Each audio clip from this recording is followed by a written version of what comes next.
Brought to you by Xfinity. Xfinity X1 will change the way you experience TV. Adam Frazier leads it off in left field.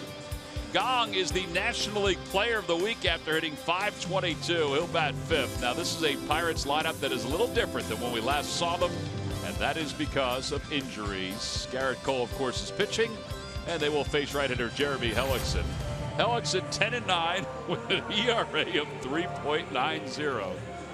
He has 138 strikeouts and 166 innings of work. I know you were trying to talk there a few minutes ago. Well, yeah, you called me Ben last show, so I put Ben's headphones on by mistake. You can see Jeremy Helixon scuttering report. He is a 4-pitch pitcher. Doesn't use the cutter as much as he did early in the year. But his numbers on his fastball, pretty good. 298 average. Change, tremendous. A .178 curveball. A .173 versus the change, and we'll leave the cutter out because it's 351. So he's 4-3 since the All-Star break. That's 10 starts. The Phillies are 6-4 during that span. Time now for a Nissan keys to the game. It's all about the Phillies tonight. Helixon, command off speed early in the game. His last start, he threw a lot of fastballs. We needed to throw changeups and curveballs. He didn't have it. And hitters, better approach at home. Bottom line, they're hitting .222 at home. They need to find a way to score more runs at home, and hopefully that guy right there, Roman Quinn, will help out. Yeah, Roman Quinn, who made his major league debut yesterday playing center field. As Pete Buchanan said to us yesterday, he was going to move him around. He was going to play almost every day, and there he is in right field, making his first appearance in a Phillies uniform at home. His mom and dad, his family, was scheduled to come up from Florida to watch him play these next few days. And they will indeed get a chance to watch him play. Phillies home record 30-39, and Matt talked about the batting average, 222. The runs per game is shocking considering how good of an offensive ballpark this is, averaging 3.2 runs per game. Pitching's been okay. An earned run average collectively of under 4. Which I can't understand because it's a smaller ballpark. They pitch better at home than on the road. Well, Adam Frazier will lead things off for the Pirates. It's his 6th game as the leadoff hitter, hitting .341 with 2 homers and 8 RBIs. And the first pitch of the night is taken low. We're underway. It's 1 ball and no strikes. Frazier 1 for 4 in his last 3 ball games. Playing left field, Starling Marte is out with a stiff back. He's actually been out for the last handful of games. They're hoping that they'll get him back at some point.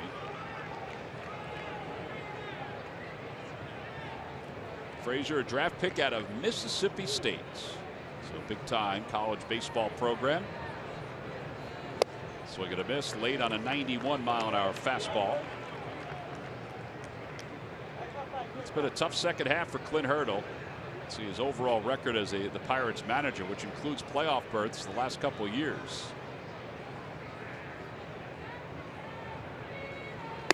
Up and in, 2-2.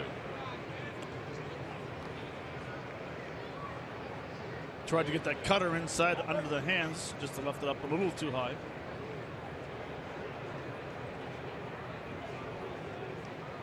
Ground ball right side. Cesar just can't get it. So a base hit for Frazier. Sounds like you got some Pirate fans in the house here tonight. A leadoff single, and that brings Josh Bell to the plate.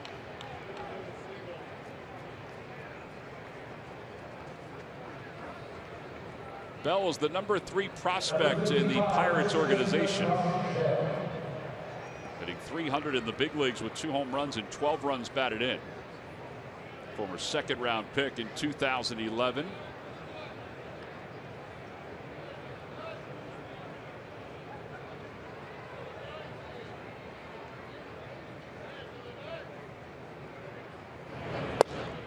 Outside, 1-0.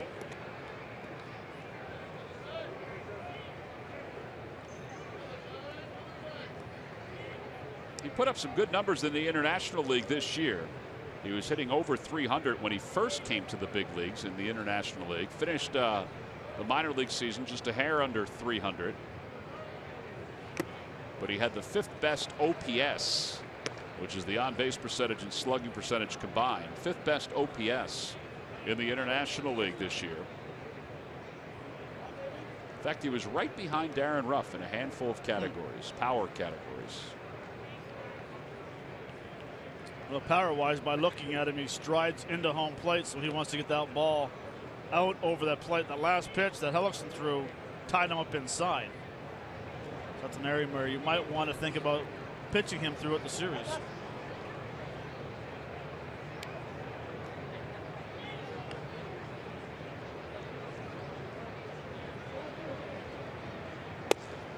Breaking ball that didn't break all the way, and it's 2 balls and 1 strike.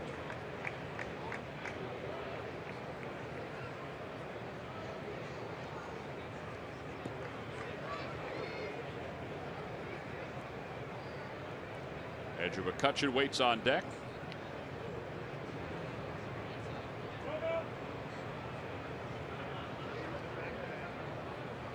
Quick toss over to first.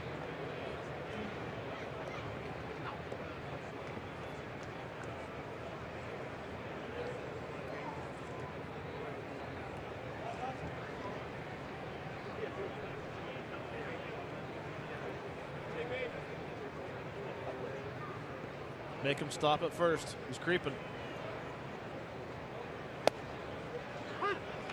He was creeping. Yeah. He wanted to go, then he stopped.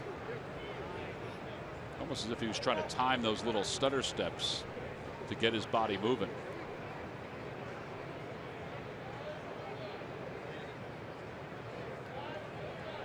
Toss over to first, and back is Frazier.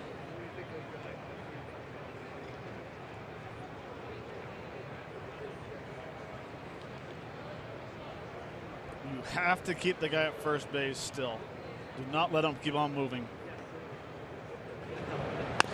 Over to the left side, backhanded by Galvis, throws to second for 1. Oh, that's a heck of a play. The fact that he was able to get the lead runner on a ball that was not hit all that hard, and a guy that was creeping, as we mentioned. Fantastic play by Freddy Galvis. Well, it's a great play, and I think he realizes it's the only play he has when he went down to that knee. But just knowing the presence of coming up firing to second base. Nice play. Now that's a play right there where that ball almost came out of Cesar's glove. He needs to realize who's running to first base and make sure that you stride at second base like a first baseman. Yeah, just get that lead runner. Just get the lead runner. Andrew McCutchen is now the batter. McCutchen 247 with 20 homers and 62 runs batted in. And Helixon pulls it outside 1-0. For the Red Series, McCutchen was 1 for 10. He's 0 for his last 6. And 1 for his last 14. You want to, I mean, you hate to put everything on one guy's shoulders because you really can't. But this is a special player who's not having a special year, as that ball is off the glove of Rupp. That's going to wind up being another pass ball charged to Cameron Rupp. We'll see how it's scored. This is supposed to be a fastball. He just kind of pulls it way outside.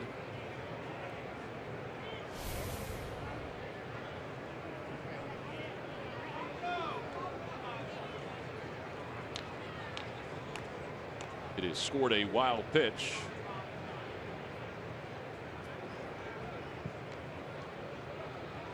I would think as a catcher it would be awful hard when you're calling a fastball a certain area and they miss by 2 feet, yeah, just to get a glove on it. And that's what happened there. Down low, 3-0.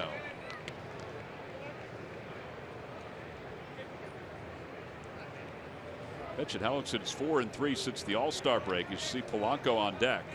His last 3 starts 0-2 with a 6.75 earned run average.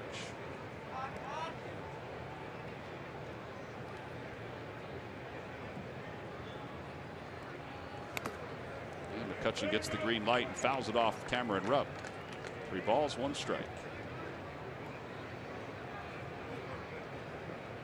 Pirates have McCutchen signed for the 2017 season. Certainly enjoys hitting against the Phillies, whether it's here or in Pittsburgh.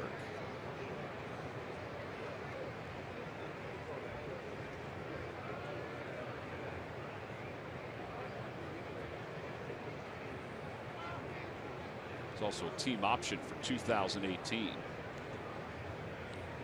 3 balls, 1 strike with a runner at second. Ball's hit sharply but foul, and it's 3-2.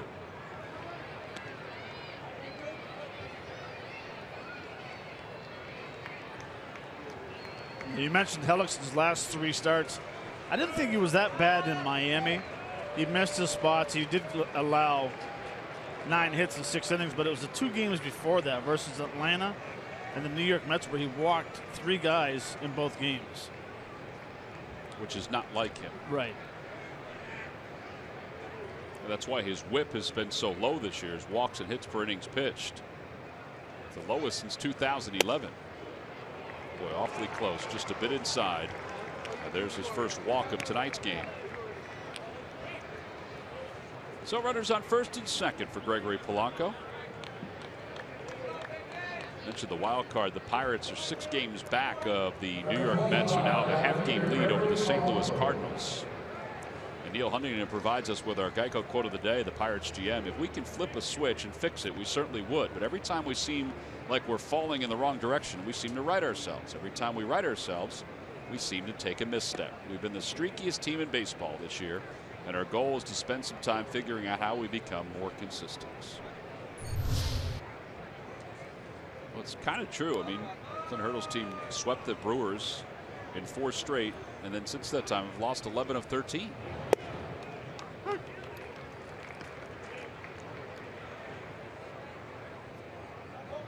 Offensively, they've been fine since the 29th of August with a team batting average of 272. I shouldn't say fine. They're not scoring runs. I mean, they're tied for 22nd during that time with 47 runs. Over to first and booted by Ryan Howard. Well, that'll produce a run. Roman Quinn holds up his throw. It's 1-0 Pirates on top.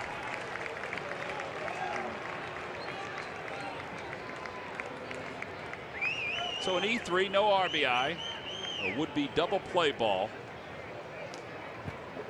So an unearned run scores. Unearned right now. The ball just didn't take any kind of hop. He just picked his glove up. Takes a little hop, but gets him in the heel. But it should have been made. So now the National League Player of the Week, Jung-Ho Kang, hitting .522 here in the month of September.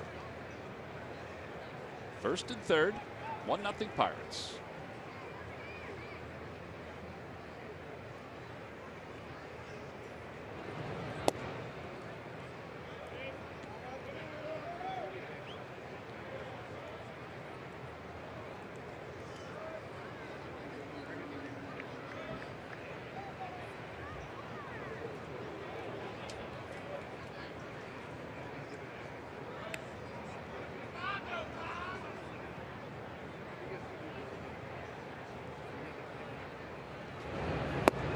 Outside, 2-0.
Three balls and 1 strike to Kang.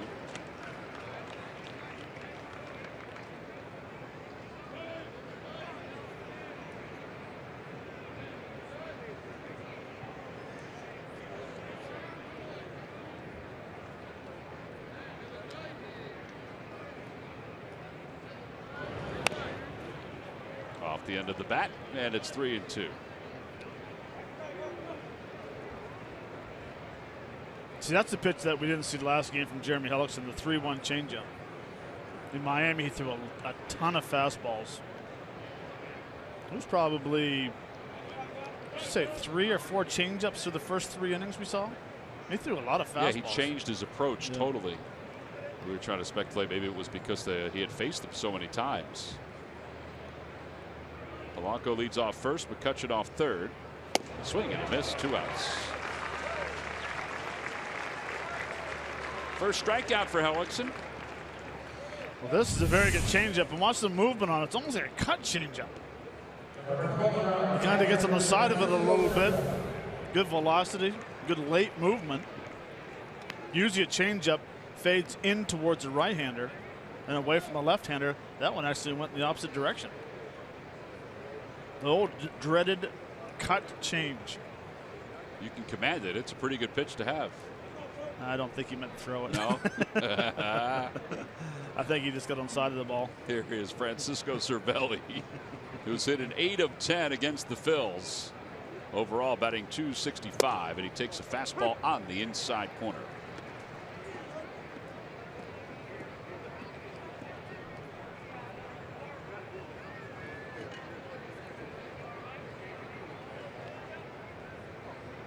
Cervelli will argue or complain about every strike that's called on him.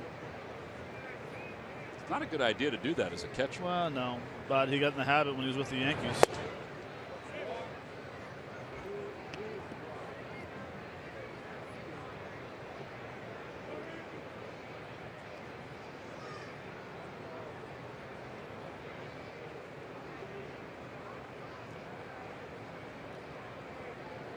One ball, one strike.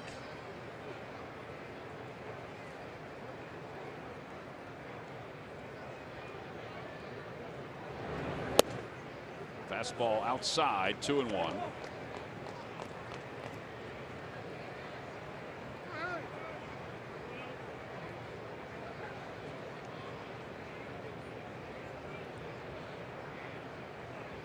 And plus, Jeff Kellogg, the home plate umpire, is a very good umpire.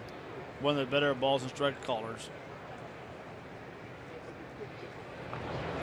Ground ball, foul, and it's 2-2. Oh, we mentioned Jeff Kellogg is behind the plate. He is the crew chief. John Tumpane at first, Alan Porter at second, and Gabe Morales over at third. It's a young umpiring crew aside from Jeff Kellogg. Young, but it's a very good crew. They're fair. They're good. They're good on both sides, pitchers and hitters. But what I like about this crew is you can talk to them and ask them questions. They don't think you're showing them up. They'll answer the questions. Well, we'll see all four behind the plate during this series. Ground ball, softly to shortstop. Galvis has it, and the inning is over. So an unearned run scores against Jeremy Helixson.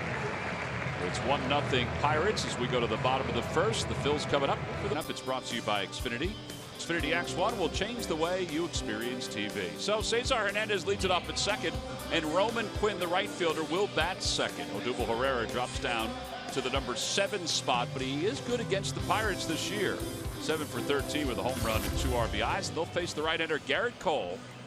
Cole 7-9 with a 3.55 ERA, making his 21st start of the season. 127 hits in 114 innings. Way too many hits for innings. He's a guy that's usually overpowering. Still has a good fastball. You see the scouting report, 95.3 average. He's a 4-pitch pitcher. Now, I was going through his numbers today, and I was amazed with the batting average. Off his fastball, Lig's hitting 282. Off the changeup, Lig's hitting 500. Now he uses the changeup 5% of the time. Off the curveball, which has been his best pitch, 200, and a slider, which is extremely high right now at 282, is his best pitch. But over the last 5 or 6 starts, had a really hard time throwing it for strikes and getting it to bounce in the dirt. Let's see what he has to offer here tonight. And he is their number 1 guy. And they need him over his last 4 starts. He's probably about 4 starts left. I would say, yeah. 4 starts. They need him to go 4-0. They'll face Cesar Hernandez to start it off. 290 with 6 home runs and 36 runs batted in. Cesar's hit in 6 of 7. 5 for 13 with 3 runs batted in against the Nationals.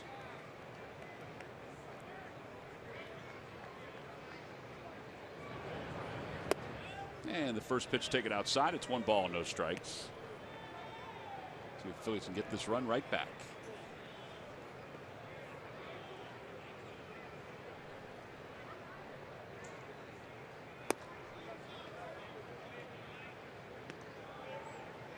Be also interested to see what Cole has for pitch count this timeout.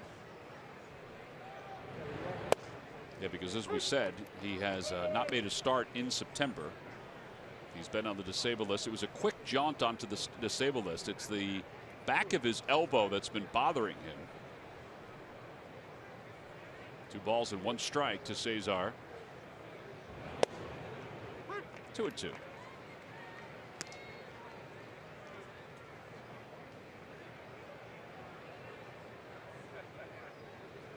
Plus his numbers in September are ridiculous in his career. Good luck at McDonald's. Phillies home run jackpot contestant is Bob Schillen of Princeton. Phillies hit a home run at today's ball game. Then Big Bob will win $100. McDonald's mix and match any 2 for just $2.50 on McDonald's McPick 2 menu.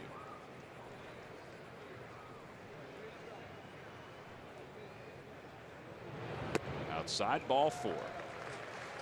That's a good way to start since the Phils are down 1-0. Their leadoff batter aboard. And here comes Roman Quinn.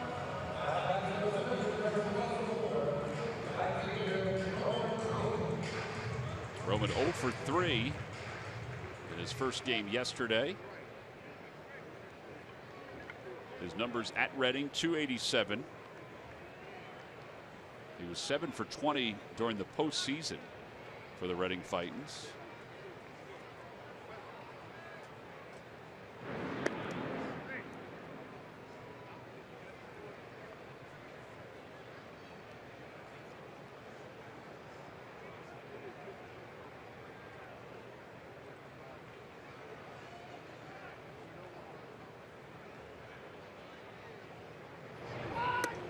Way upstairs, 1 ball, no strikes.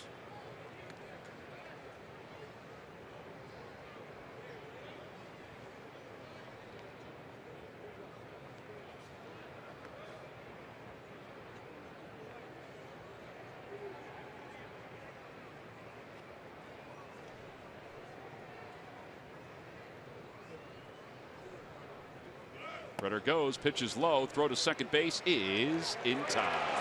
Cesar is pointing to the dugout, so he thinks he got his hand in ahead of the tag from Jordy Mercer. He's telling Alan Porter that Mercer never tagged him.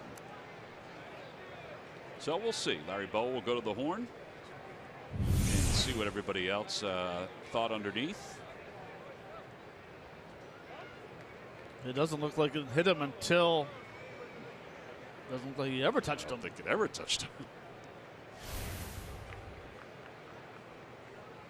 Throw was there in time. Throw was there. It was a good release by Cervelli.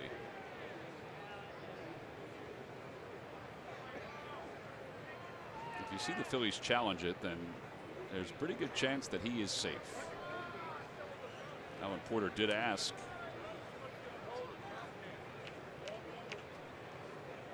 No. They must feel like they got him, so let's take a look. You know, yeah. I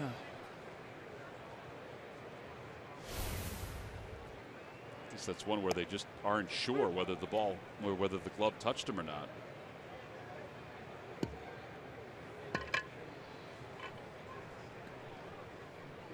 Two balls and 1 strike to Roman Quinn. Inside, 3-1.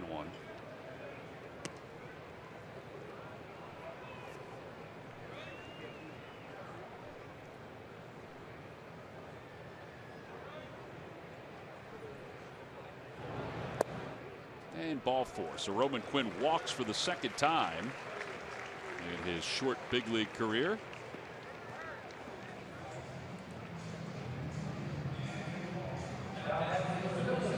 It might Kel Franco's coming up.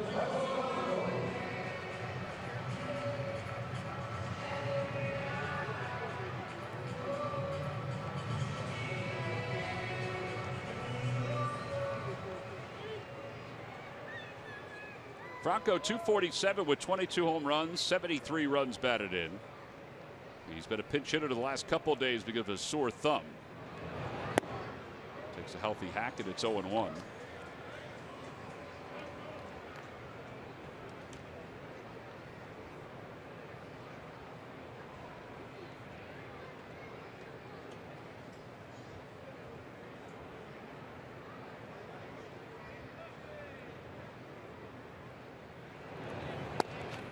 Cervelli thought about throwing behind Roman Quinn. The pitch is a strike and it's 0-2.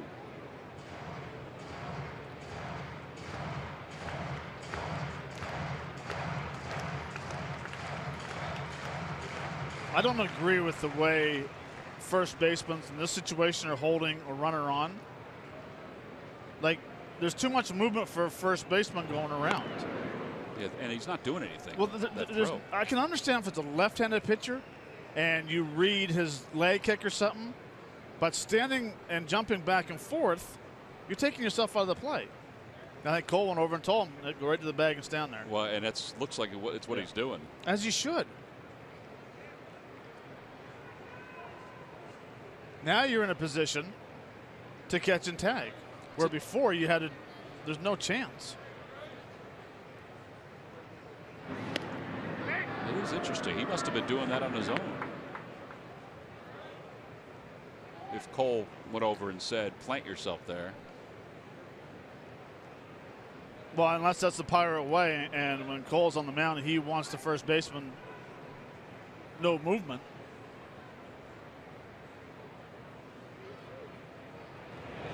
In the dirt, 1-2. Because what happens as a pitcher is that you can see him at the corner of your eye. You see someone bouncing around. You can't determine if it's your first baseman or if it's a base runner.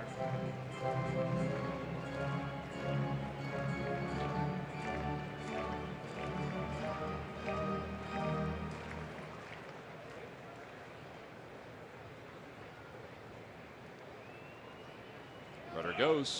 Pitch is hit the opposite way by Franco. Foul.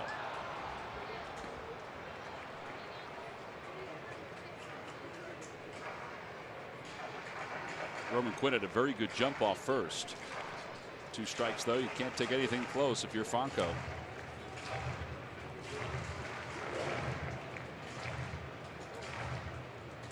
Not a bad idea to steal with 2 strikes, because one, if it's going to be a fastball for a strike, you're relying on your offense, the hitter, to make contact, and if it's a slider, you should have a pretty good jump because it's an off-speed pitch.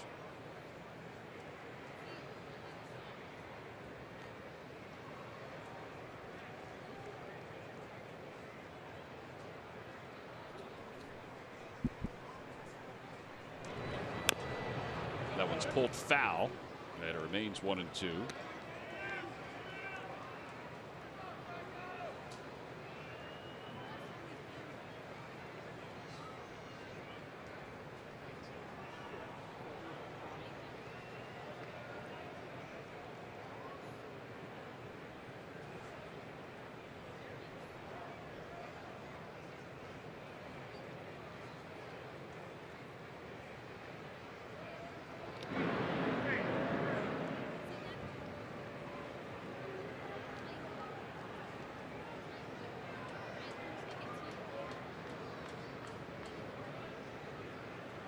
On the Toyota Major League scoreboard, the Dodgers and the Yankees are renewing an old rivalry. The Dodgers lead at 4-0. Corey Seager, an RBI single on that one.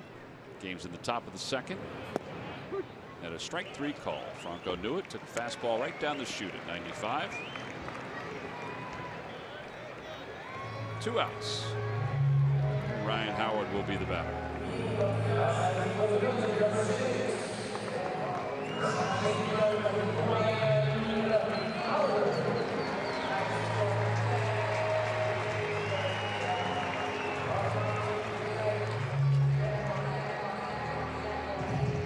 Howard hitting a .195 with 21 home runs. 49 runs batted in.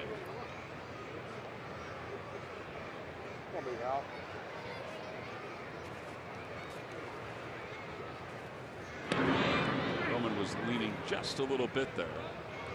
Ryan has 6 home runs in his last 11 starts here at Citizens Bank Park, and 13 homers in his last 14 starts overall.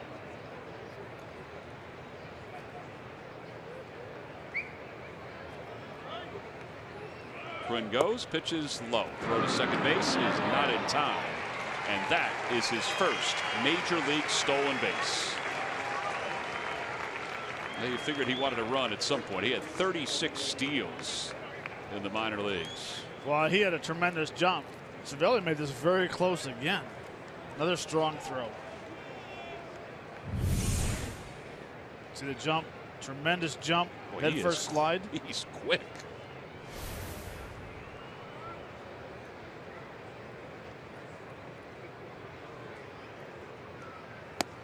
One ball and one strike. Would have been close if he would have held on to the ball. Almost the same situation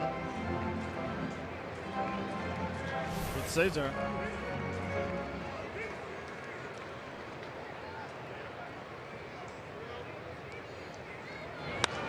Opposite way and out of play. 1-2.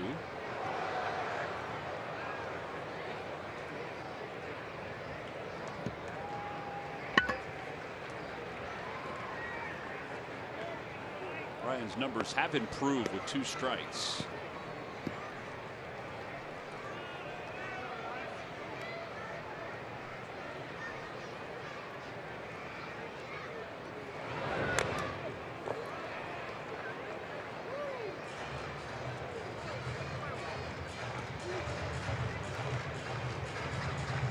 Tonight's ballgame is also available in Spanish. Just use the SAP button on your television or change the language through the menu on your cable box. Did that ball get a piece of Cervelli's hand on the foul? It hit his left hand, his glove hand. Yeah, that's what I mean. Did it bend it back a little bit?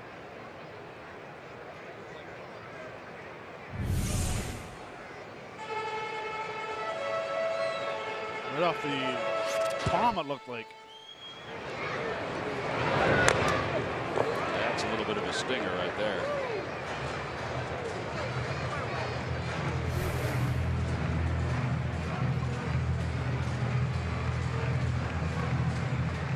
Darn baseball.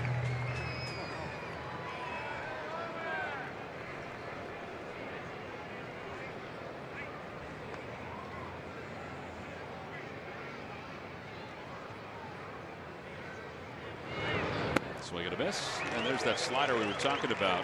And Howard strikes out with a runner in scoring position. So Quinn gets his first stolen base, but Cole gets a first 2 strikes. Rodriguez leads it off against Jeremy Helixon. 1-0 Pirates on top. Rodriguez has already matched his career high in home runs. He has 12. Making his 46th start.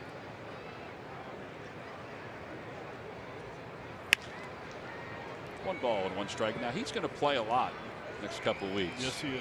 Because Josh Harrison is out with a groin injury that will take him to the offseason. It's a really unfortunate injury for a guy that was the hottest hitter for the Pirates. Foul tip, 1-2.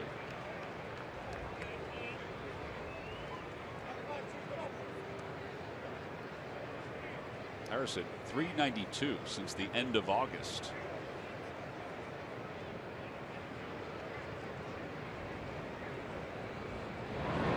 Swing and a miss. Good changeup. Strikeout number 2 for Jeremy Helixon. Time now for our cold hard fact. Here's Greg Murphy. All right, thank you very much, Tom. Brought to you by Clean, Crisp Coors Light. And we're talking about the lowest starters ERA in the month of September. And there you see the Phillies, for their starters, 3rd in all of baseball, 2.49 ERA. In fact, 9 consecutive starts for the Phillies starters where they've allowed 3 runs or less. Now the Phillies only have 3 wins in those ball games. It seems to be a recurring theme, talking about it after the game, saying the silver lining in the game was, well, the starting pitching was pretty good, whether it be Asher or Eichhoff or Morgan for that matter. All those guys have been pitching well. the results aren't showing in the wins-loss columns, but Pete Mackanin talked a little bit about it today. And he said, you know, looking back over the course of this month and really over the second half of the season, one thing he's been very happy about has been the starting pitching and the fact that they've been able to evaluate these young guys as they get a chance to see them in all kinds of different situations. It's one of the things they wanted to do this season. Matt Klemtek and his staff, and Pete Mackanin, obviously, and his staff, wanted to see these young guys in different situations. They're getting a chance to do that, and they are seeing these guys having some success, so that is certainly good news for the future. Yeah, absolutely is good news. And you know, you think about what could be even moving forward with some of these young pitchers. 2 balls and 1 strike. You always want to finish strong, and I think that's the key with some of these starting pitchers is that, you know, they have the ability to finish strong.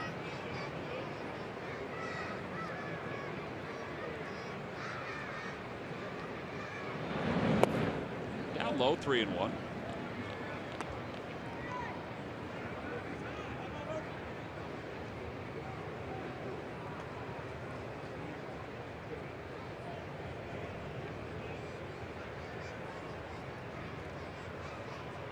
It's actually kind of surprising, though, that Jeremy is the one that's been scuffling the most. It's frustrating for him because he had pitched so well. We say struggling. I mean, as Matt said, he pitched okay his last time out, but we had gotten used to a standard that was fairly high for him. And he's been such a good guy to have sort of stabilizing this rotation. It is, and especially when you have a young staff. You know, we talk about don't give at bats away. Well, coming down in September, don't give starts away. And I think the key is for the pitching staff is to stay tight as a unit, continue talking like you did on the bench, and stay positive. Continue to learn.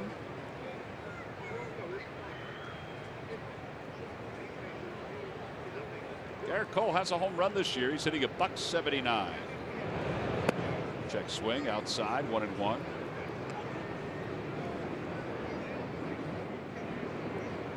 But again, when you have a young staff, they still want to prove to people that they belong here.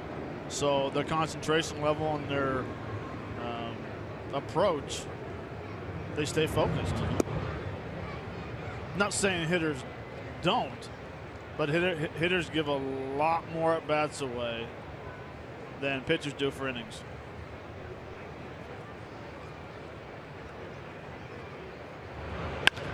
Back toward the middle, and that's a base hit for Garrett Cole.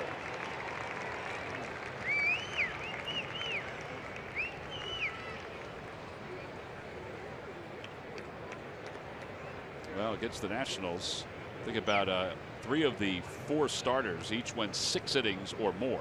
Adam Morgan's case was the more. And Jake Thompson, quite frankly, could have gone more than 5 1/3. He was pitching well enough. I think Adam wanted to finish that 7th inning yesterday. Unfortunately, he did not get a chance and was saddled with the loss. 23 1/3 innings, 4 runs, and very few walks. Yeah, around the strike zone the entire time, pitching to contact.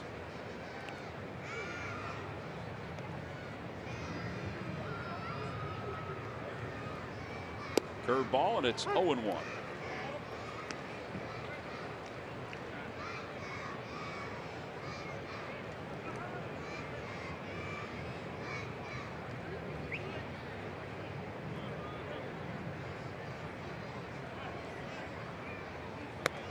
Upstairs, 1 ball, 1 strike.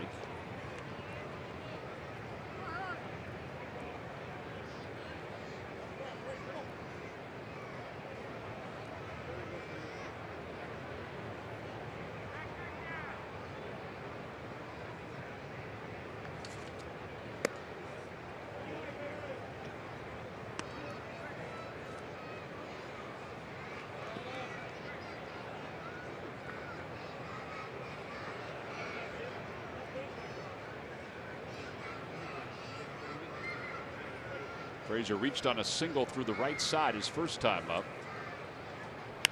Off the hands, out of play, 2-2.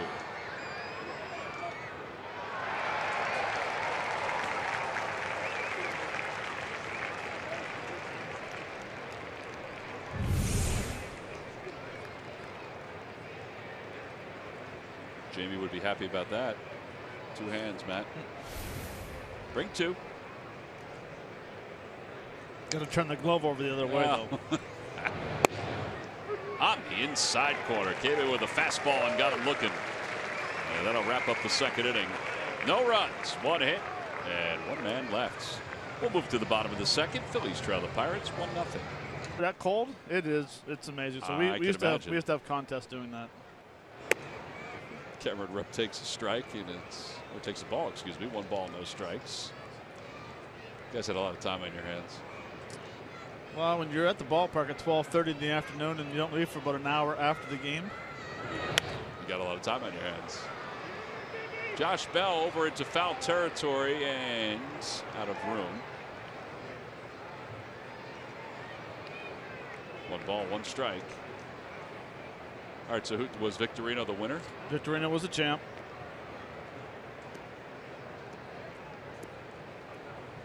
I think those young ladies might have been a little scared, but they were able to get the baseball.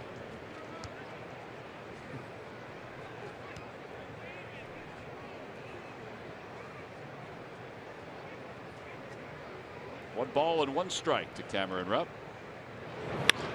Cameron hits it out towards left. Frazier is there. Had him played perfectly. Garrett Cole has the first out here in the second.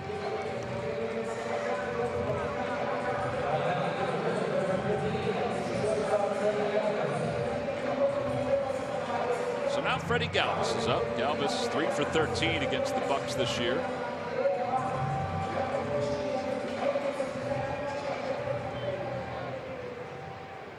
Overall hitting .236 with 17 home runs and 60 runs batted in.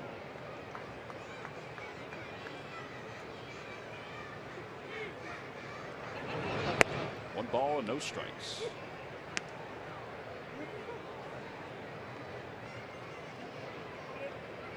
You know, 60 RBIs for Freddy Galvis is a good year.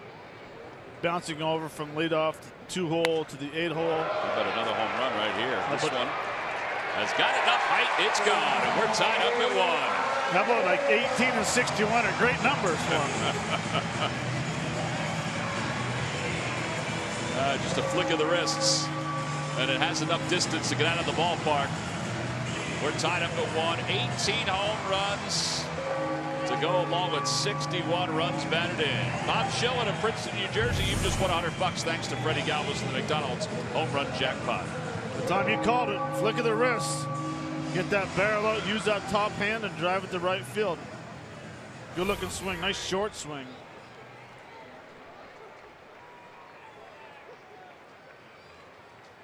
Here's Odubel Herrera. Odubel 4 for 19 on the road trip. Boy, he just missed a pitch as he hits it down the left field line. I say he just missed a pitch because for a left-hander, that wasn't a bad pitch for him to go after. No, it was a good pitch to hit. And the difference with that swing compared to Freddy threw the barrel. Herrera guided the barrel through. He pulled it through with the top hand, or the bottom hand, sorry. Breaking ball.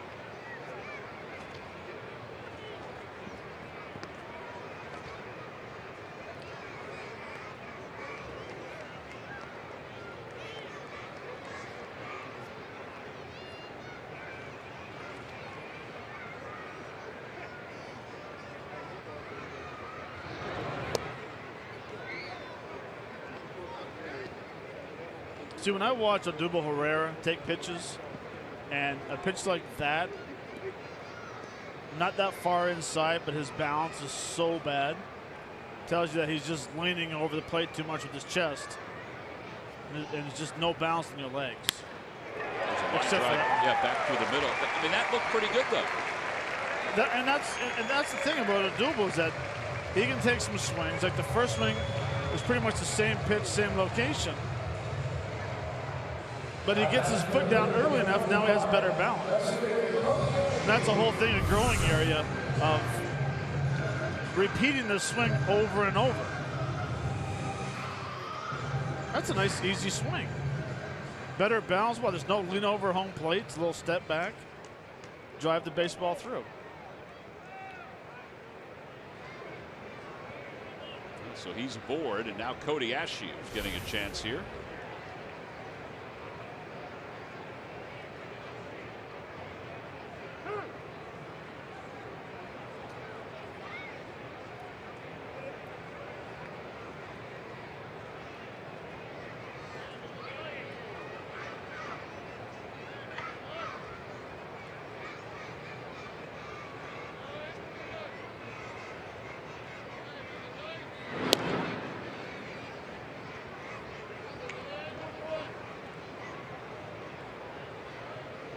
Garrett Cole trying to keep Odubel Herrera close over at first.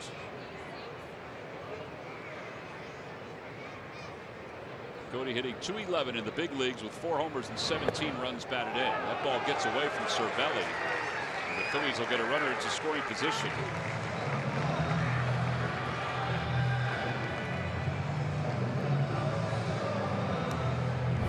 The ball here he should have caught. Kind of turned his glove over top. Just caused him a pass ball.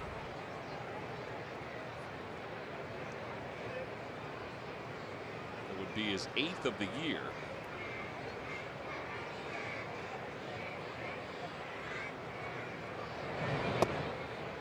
Change up, and it's 1 ball, 1 strike.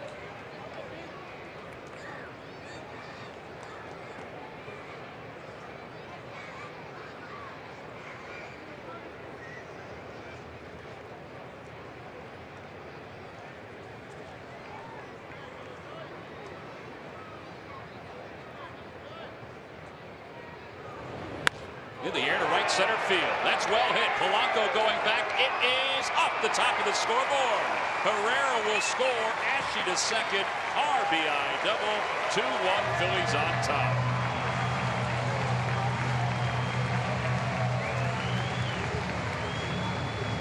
$15 doubles now for Cody Ashe.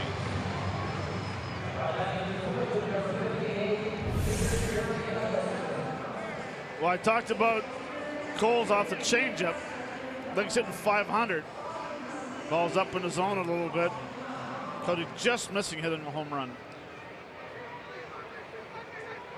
This is the spray, and then what's in between, like the spray and weight room? I don't know. Smell myself? I don't know. I don't know what it is. Actually, doesn't Cameron do that as well? Cameron did that one time. If he does, it's not as demonstrative. No, he did it on the bench one time when he did it. 1 ball and no strikes to Helixon. Good rip, 1-1. Healthy.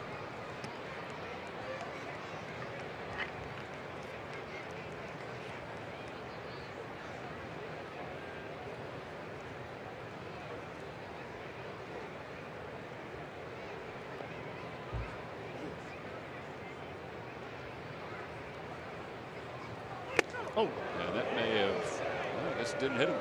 It sounded like it may have clipped him. 2-1.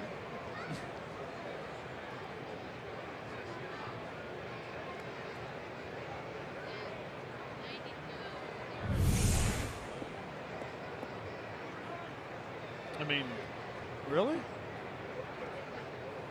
Just barely missed hitting. That hit me right in the ab.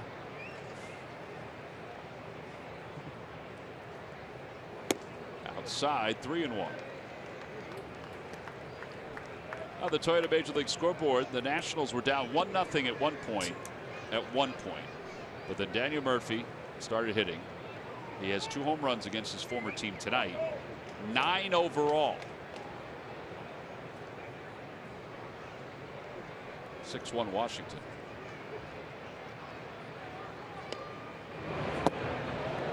Jeremy Helixson draws a walk.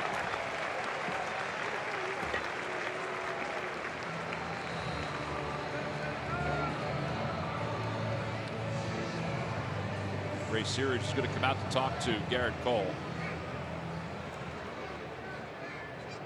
Now, Garrett obviously doesn't look as sharp in this outing as we're used to seeing him.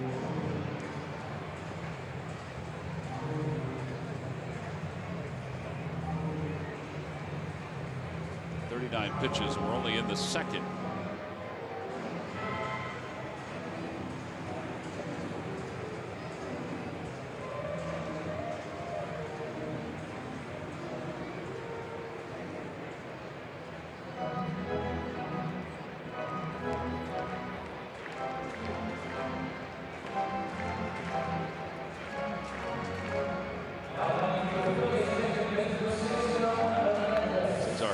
Walked his first time up.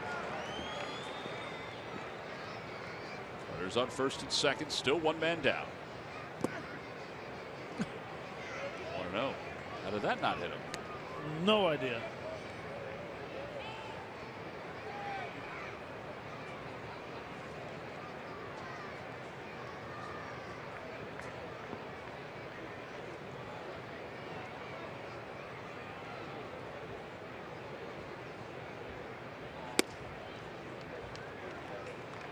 You know, velocity is not an issue right now for Cole. I don't know if it's this layoff that's causing his issues.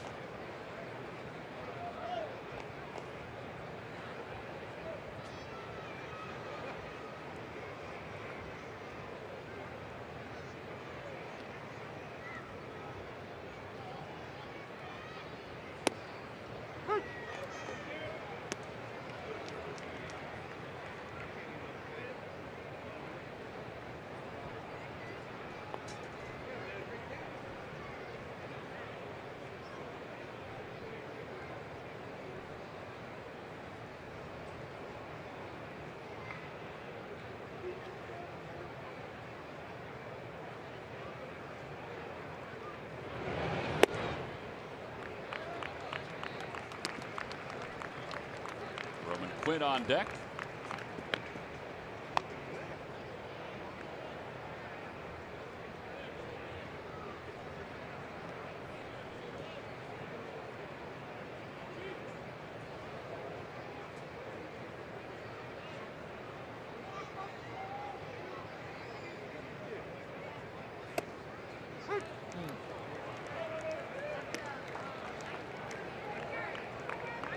And 22 pitches this inning, 22 in the first inning.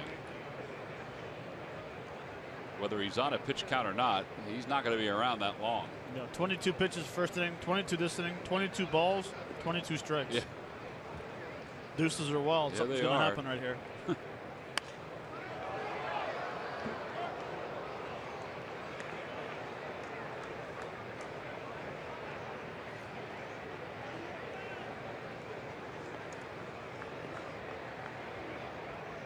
He doesn't look comfortable on the mound. No, he doesn't.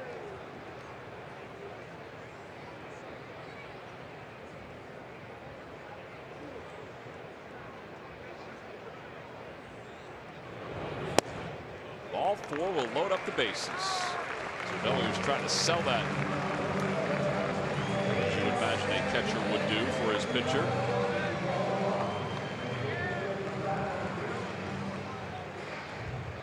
And Roman Quinn, who walked his last time. Juan Nicasio is starting to warm up in the bullpen for the Pirates.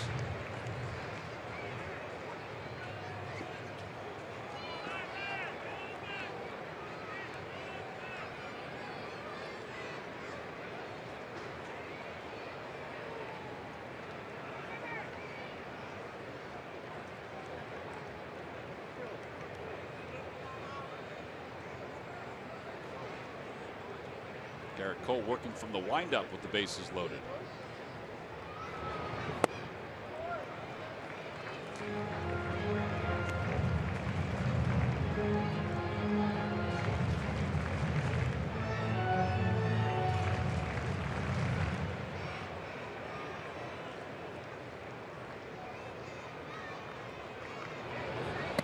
Check swing, 2-0.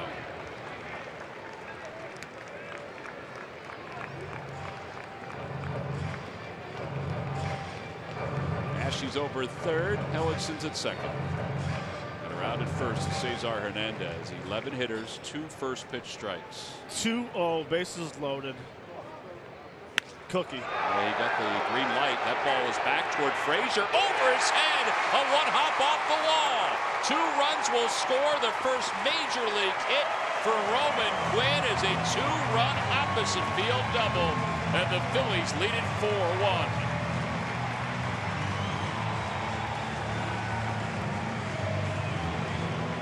Now that's cool.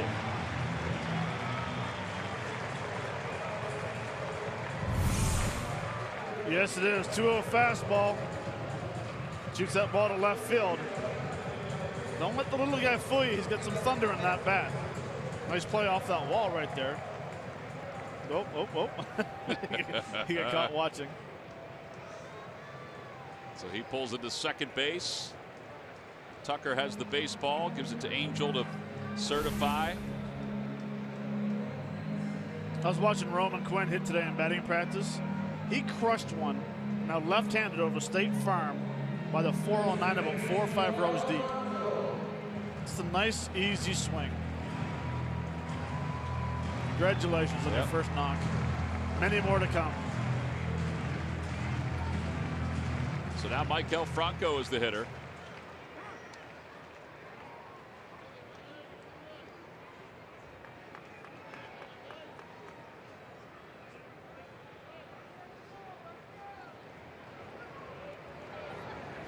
Franco takes a fastball on the outside corner.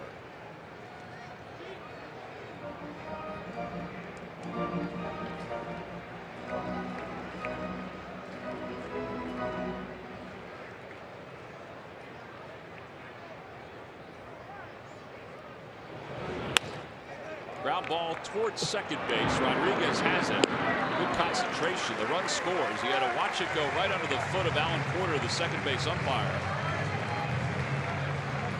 And it's 5-1. Phillies on top. Now that at bat goes right back to what Smitty talked about. If you don't get ahead in that situation, help your team out some way, and it did by putting the ball in play. Yes, you go 0 for 1, but you'd rather go 0 for 1 with an RBI than an 0 for 1 with no RBI. Yeah, it's his 74th RBI of the season. And now with a runner at third and 5 runs in the inning. Ryan Howard will be the hitter.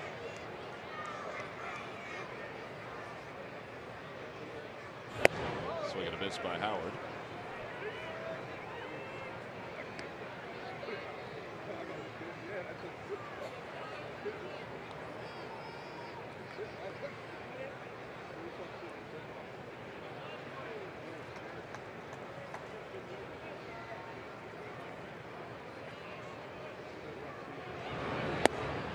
Oh, and 2.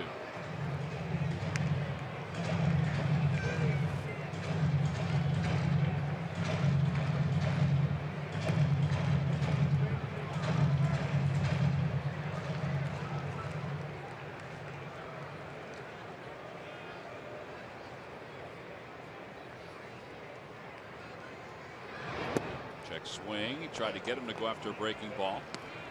And it's 1 and 2. Quinn's over third.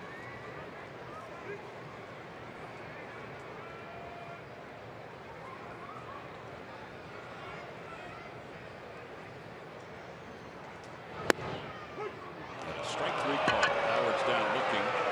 So Ryan strikes out for the second time tonight. But the Phils score 5 runs in the inning. They accomplished some things. They not only took the lead, they first tied it on Freddy Galvis' home run to right field. And then they took the lead on a double by Cody Ashley and then 13 to win the NL MVP award. The last Pirate before Andrew McCutchen to win the NL MVP award. So it will be revealed a little later on.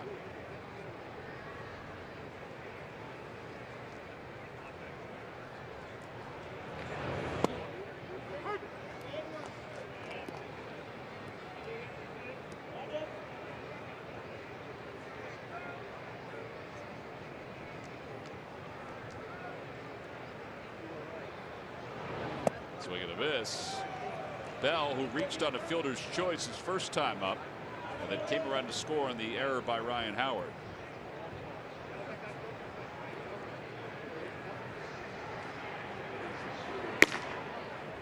Nicasio still warming up. 2 and 2. How far back are we going towards this MVP? He's your contemporary. Pardon me? He played the same time you played.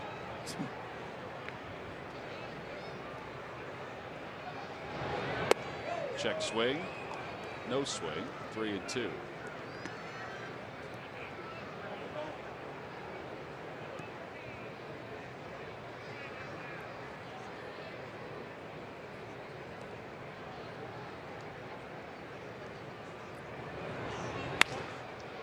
Bell fires it foul.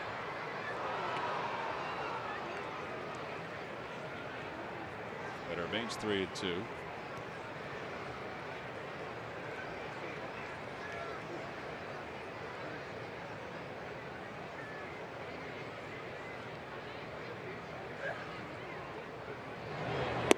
Ball 4. So Bell draws a walk.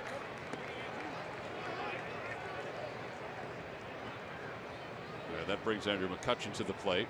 With MLB.TV Premium, watch every out-of-market game live in HD on more than 400 supported devices and enjoy a free subscription to At-Bat Premium, the #1 app for live baseball. Blackout and other restrictions apply. Visit MLB.TV for more details. Here is McCutchen, who walked his first time up.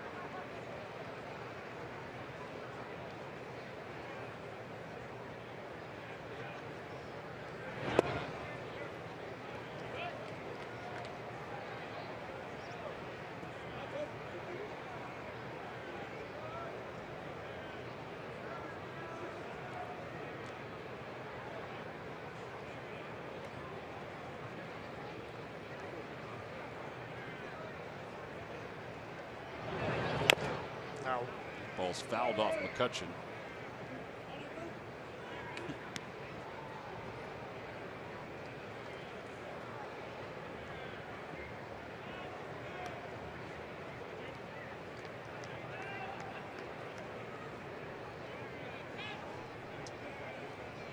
I wonder if the 2 innings that we saw tonight are going to be it for Cole. The way Nicasio's throwing, you would think it is. He's never allowed 5 runs in an inning before. Fly ball to left field. Ashe is under it.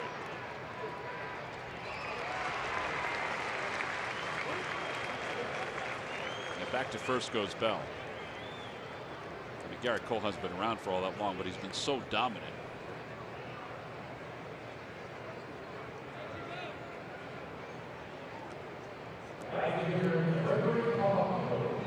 Polanco reached on an error by Ryan Howard his first time up, so he is 0 for 1. And I don't care who you are or what kind of stuff you have. When you can't get ahead of big league hitters, it's going to hurt. Even when you have a 95, 96 mile an hour fastball.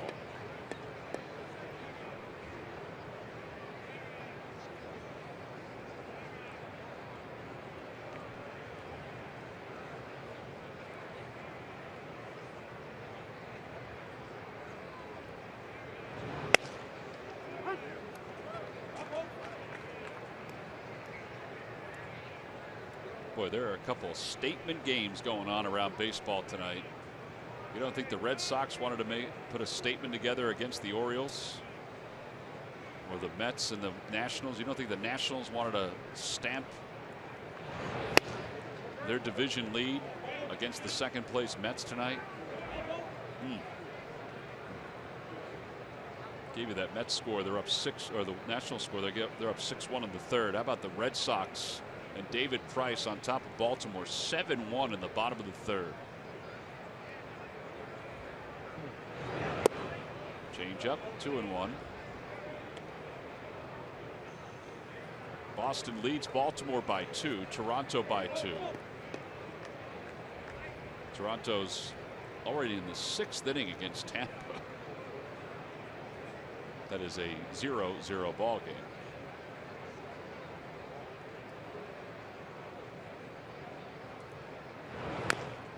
2 balls, 2 strikes to Polanco.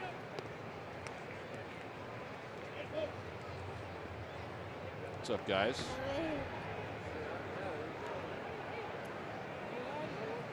They're looking to see, where am I? Where am I on TV? Let me see. Where's the TV? Where's the big Fanavision thing?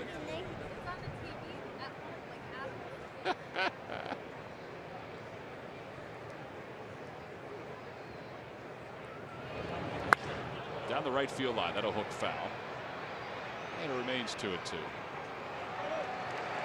Nice catch by that fan.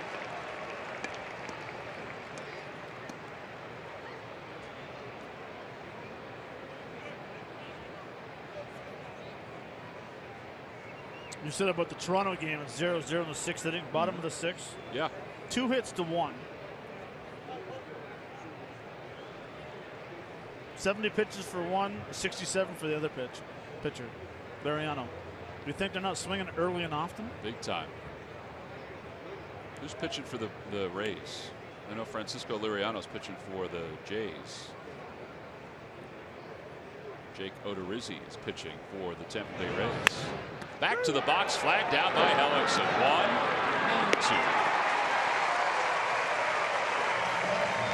1, 2. 1-6-3 double play. Pretty quiet inning for the Pirates. Onto the bottom. Gold Glover, and I think you can see sometimes, why he won a Gold Glove. Well, Garrett Cole's night is done after 2 innings, 4 hits, 5 runs, all earned, 4 walks. Wow. 3 strikeouts, so he'll give way to Juan Nicasio. Nicasio, a former starting pitcher for the Colorado Rockies.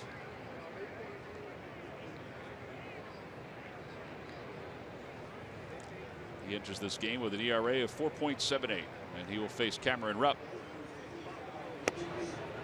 55 pitches for Garrett Cole. He didn't throw many first pitch strikes along the way.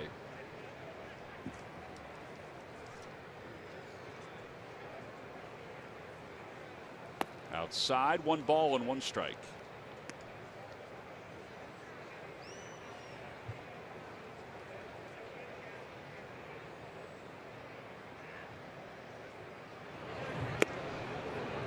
Ball jumped on him, 1-2, 93 on that fastball.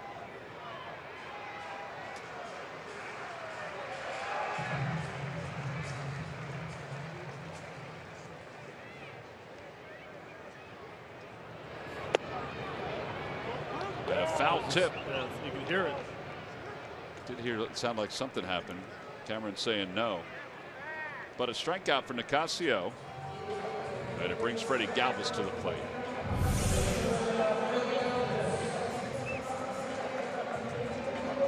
It's kind of cool. Some of the champions who were honored here tonight. Look at them getting a glimpse of Garrett Cole loosening up. Jeremy Helixon was trying to get into the bullpen. A little bit of a traffic jam. Cameron Rupp was his blocker.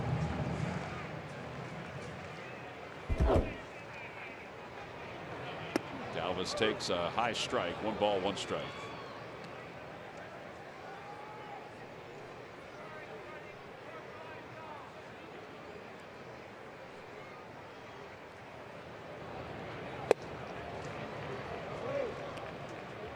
Freddie now with 18 home runs after his home run the other day. He has 9 home runs and 20 RBIs in his last 29 games. Bounce it back. The last Phillies shortstop with 9 home runs over a 30-game span was Jimmy Rollins, who had 9 from the end of August to September 28th, 2012. Think about the evolution of Galvis. 18 home runs in 141 games this year. He had 20 home runs in his previous 322 games. I don't know if this is what he is, Matt. I mean, power-wise, but he's climbing the charts. Shortstops with it, this amount of home runs.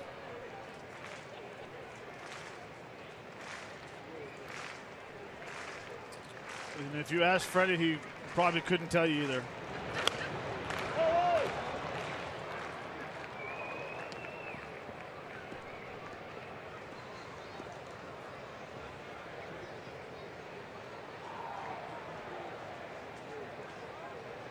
Be the 7th pitch of this AB.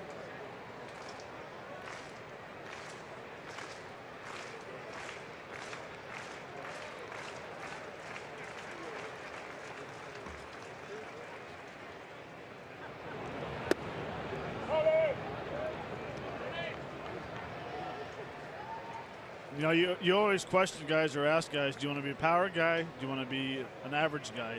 Do you want to be a pull hitter or a spray hitter?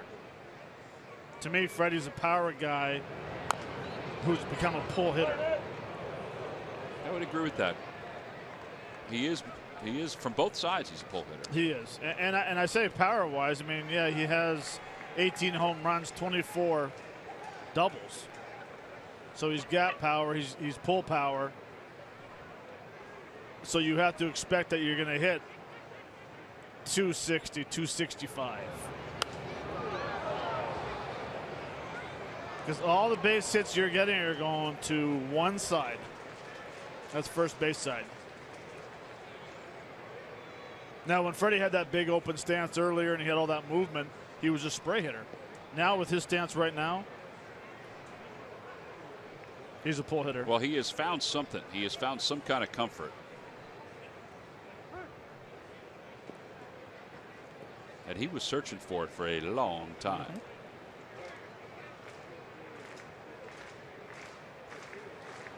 It's a wide stance, and that's what you call using your hand stance. He strikes out 95 on that heater from Nicasio. 2 outs.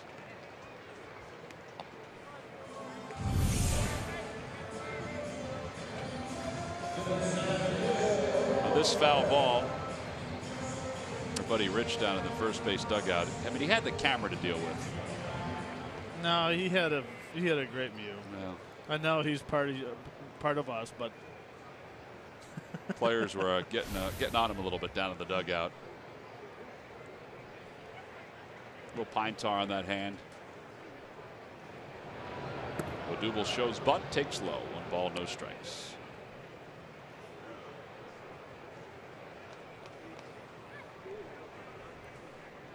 Andy Rabel will be going over some sessions tomorrow with Rich on how to field ground balls, holding the camera.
Balls and 1 strike.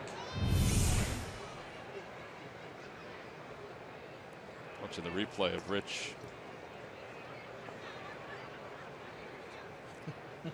This is back in June when Humpy was over in the first base camera well. He got his big paws on that. 3-1 pitch to Odubel, and he fouls it off toward the second level. 3-2.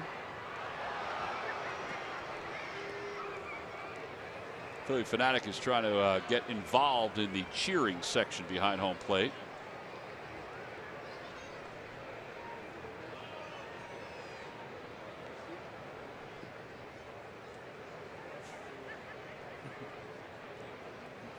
Nothing to see so far for that Pirate fan anyway. And now time is called.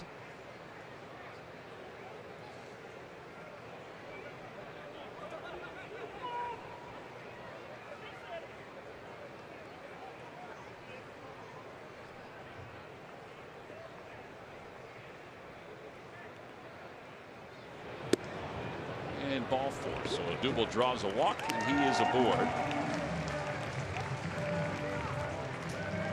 And here's Cody Ashe. I don't care who you are on the mound. And the Fanatics behind home plate. Gotta be somewhat distracted. You have to see them. How do you not?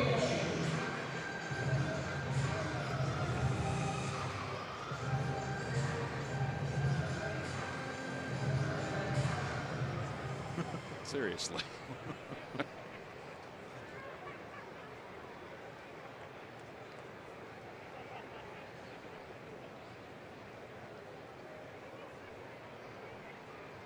Cody had an RBI double his first time up, and a fastball high. It's 1-0. Here it is. Yeah, nice swing on a changeup. Doesn't get it down far enough. Cole just misses a home run. Luckily, the center fielder came over and backed him up. And then he did that. That's the cologne spray. I didn't know if he was lifting it all. He's doing curls. Runner goes. Pitch is taken high. Throw to second is also high. And Odubel has a stolen base. So he's in scoring position.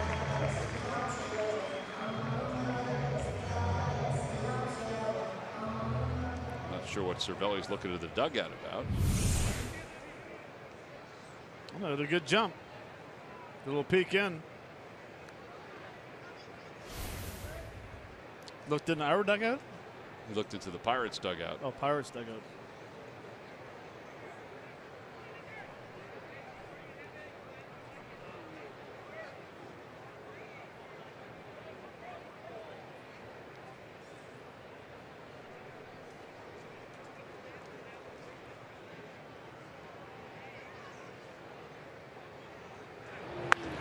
Cracked foul off the first base side, and it's 2 balls and 1 strike to Cody Ashe.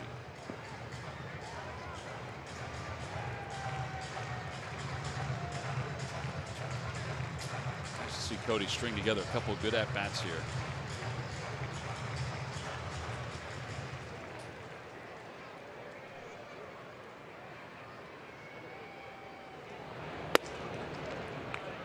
See his hands in a little different spot, Matt? Reading my mind, it looks like his hands dropped a little bit. It looks more relaxed with his upper body. Again, one thing about Cody is don't worry about having that perfect swing every time. Like right here, go ahead and let it loose. Use that top hand. Pick an area you want to hit it. If it's not there, you take the walk. Yeah, ball 4 brings Helixon up. That is 6 walks tonight for Pirates pitching.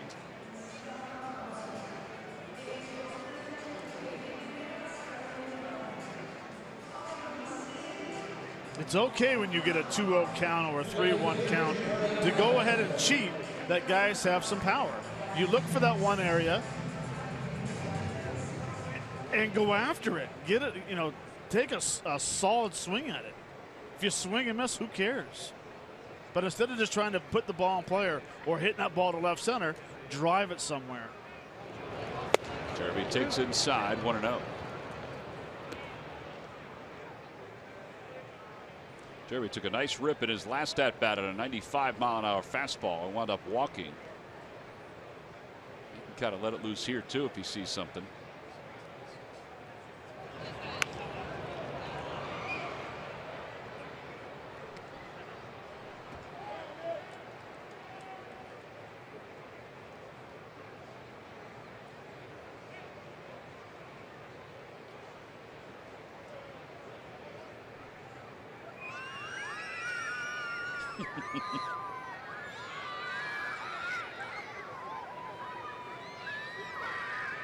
Somebody was trying to come in and hog the camera there.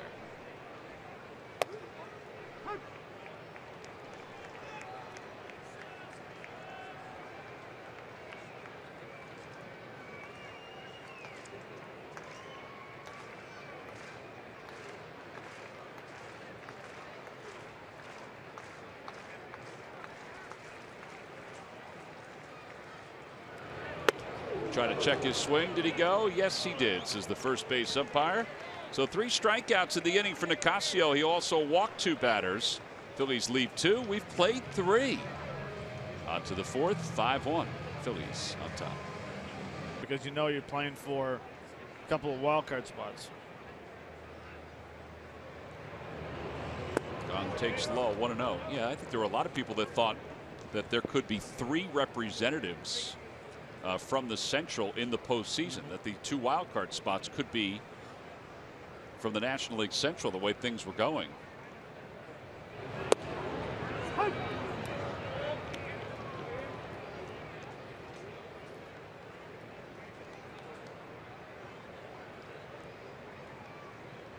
Gong struck out his first time up, so he is 0 for 1.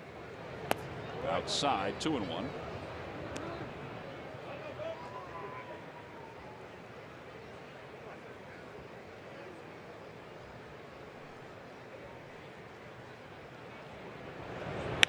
Balls hit sharply, backhanded by Franco, quickly to his feet.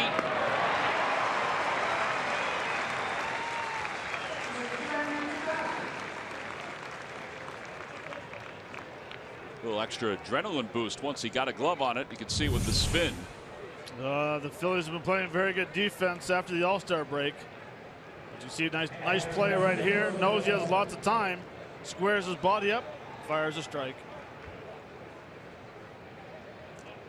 The concentration, watching that ball all the way in the glove.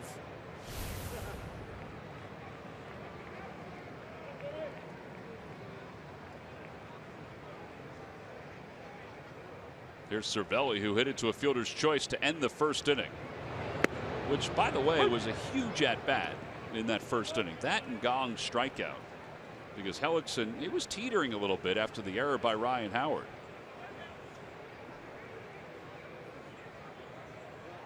The ball's 1 strike to Cervelli.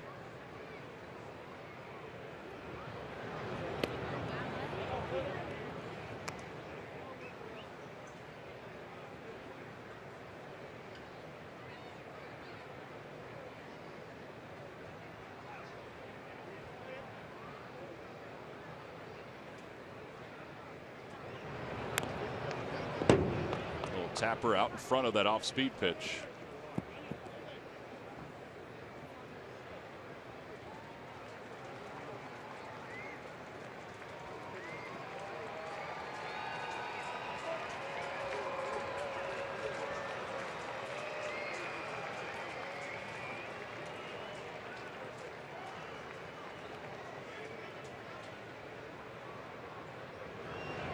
Got him.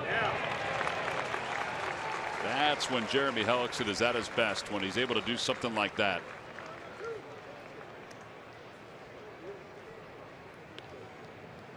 He's very good when that changeup, when he gets on top of that changeup, it drops like a split finger. You think you're going to hit it, and it just drops out the bottom of it.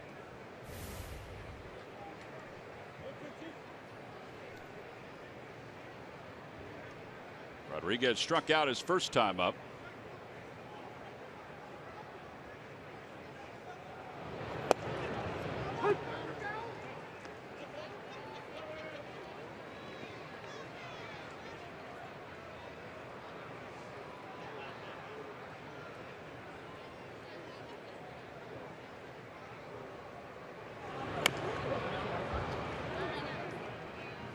You're talking about the Chicago Cubs earlier with 91 wins. How about the Seattle Mariners in 2001? They get their 91st win August 22nd. That was an incredible year, and then they fizzled out in the postseason. Yes, they did. They win 116 and 46.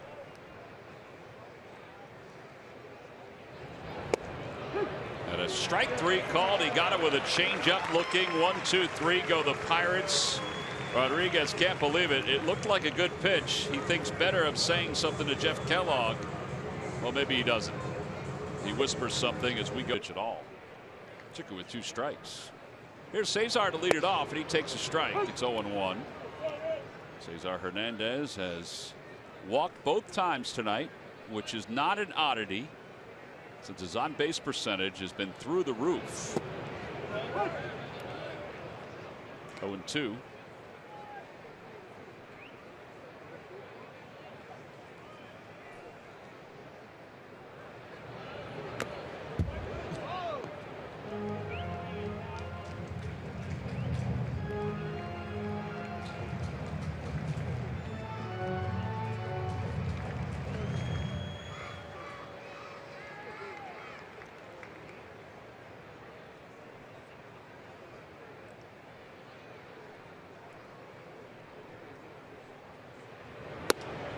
High, 1-2.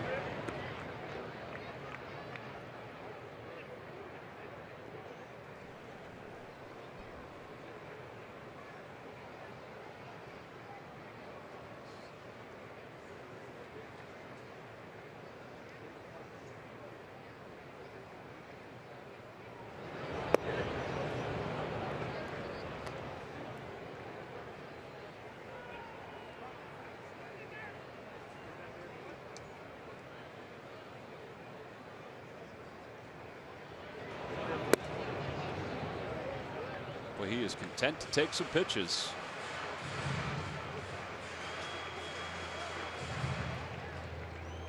On base percentage of over 400 since the All-Star break.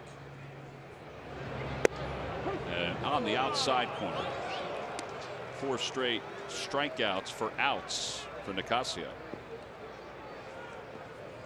We want to know your favorite Phillies moment from the 2016 season, whether it's on the field or in the stands. Follow us at Phillies and post a video on Instagram with the hashtag #FanMemories telling us about your favorite 2016 Phillies moment. You can win tickets to Fan Appreciation Day on Sunday, October 2nd, and a chance to appear at a Phillies TV commercial. For information, go to phillies.com/fanmemories. That's PHAN.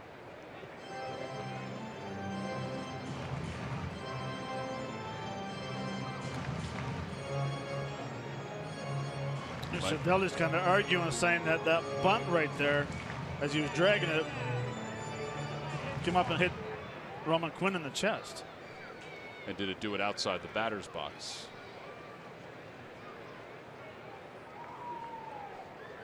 So the umpires will meet right around the pitcher's mound just to discuss it. No, he's in the batter's box. I can tell you right now. His right foot still in the batter's box.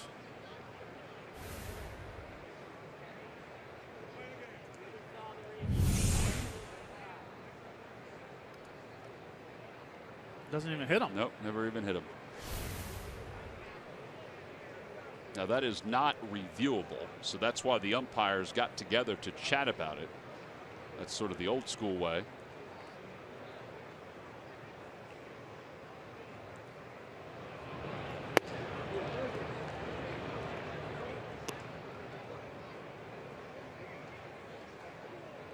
Jeff Kellogg sets up inside to every hitter. Lefties is inside. Now if it's a righty, he'll go over Cervelli's left shoulder.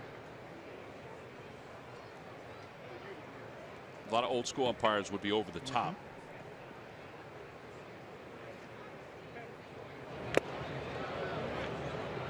Foul tip, 2-2.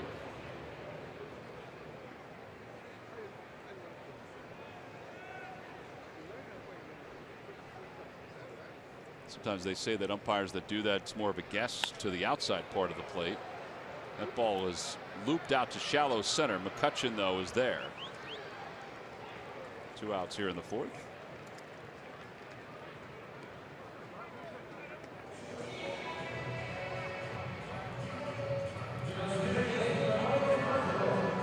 And here's Maikel Franco, who is 0 for 2. He has struck out looking and grounded out.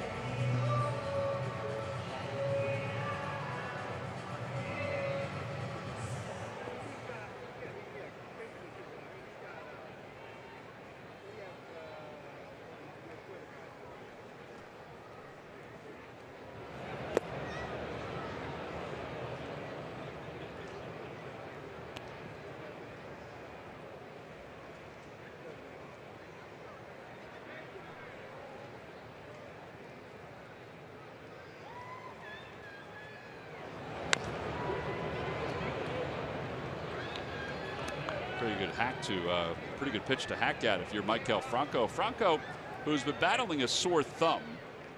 I'll tell you, his last few swings, he does not look like he's bothered at all by that thumb.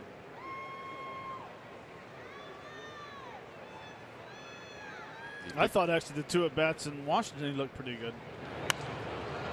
Yeah, talking to him yesterday, he said he did feel better. Even that swing right there, off a foul ball.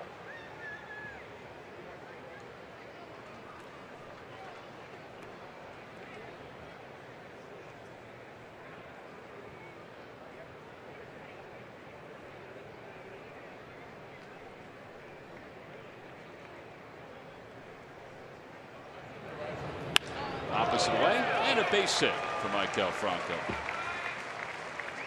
So 1 for 3 with an RBI now, and a line drive single to right.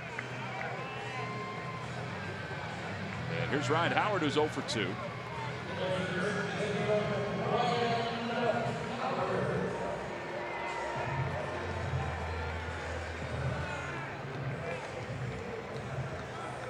Franco 2 for his last 5, including the 2 at-bats in Washington.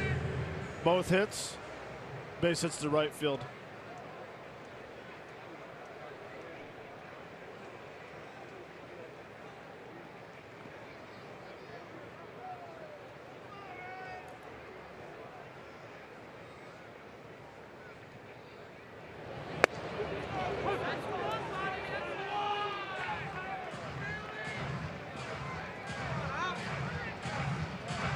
Ryan getting a chance to play tonight. With the right-hander Garrett Cole starting.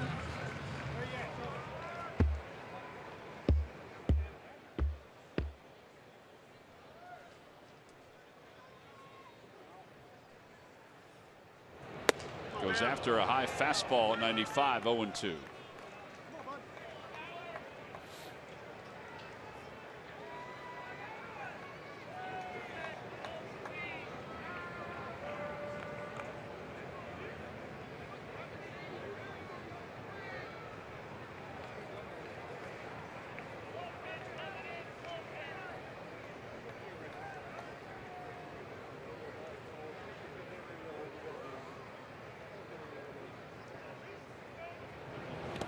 Gets away from Cervelli, and Franco will move up to second base.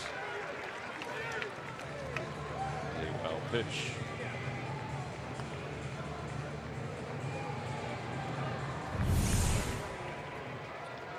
Not much you can do there. Spiking a slider.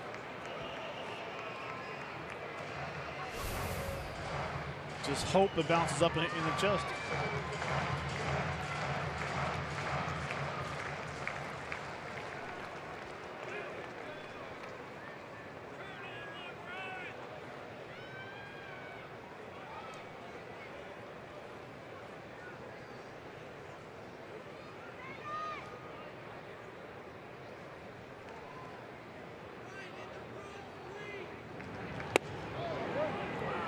Just a hair inside, 2-2. They had some good movement on it, 96 miles an hour. It's a tough pitch to hold up on.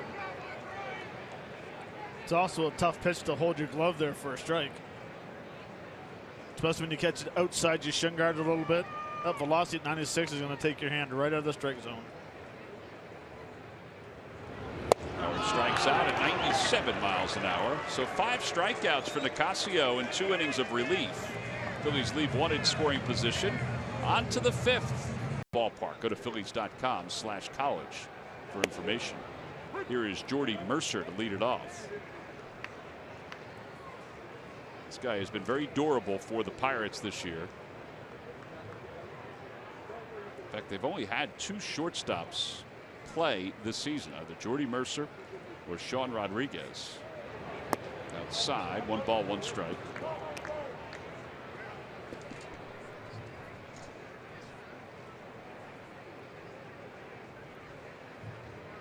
He's a steady ball player. Makes all the routine plays. He's got himself some solid numbers. 123 hits, 20 of which of doubles.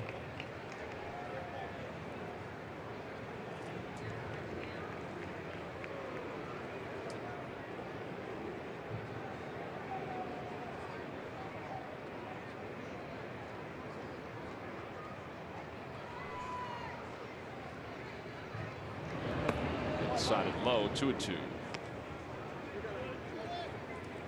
John Jaso is warming up in the bullpen. Or excuse me, he's on the on-deck circle. Antonio Bastardo is warming up in the bullpen. I knew I'd get there eventually. Swing and a miss.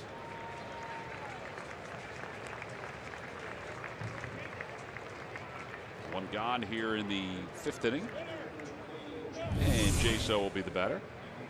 Another good changeup down the zone. Think it's a fastball? Nope. Out in front. Last 3 strikeouts have come off changeups. Cervelli, Rodriguez, and Mercer.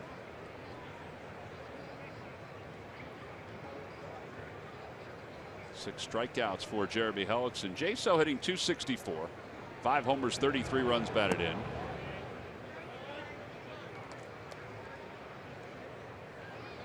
Clint Hurdle is trying to find any combination to get through this game and maybe get some offense going. Nicasio gives him 2 innings. One hit 5 strikeouts. Off the hands, bloop toward foul territory. Franco is there.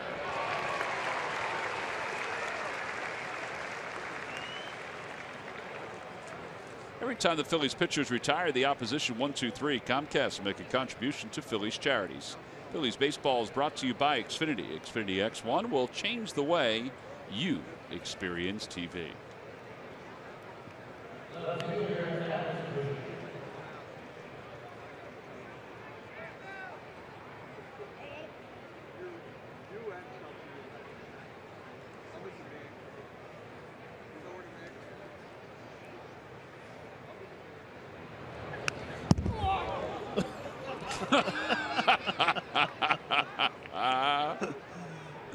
Oh, he timed it perfectly.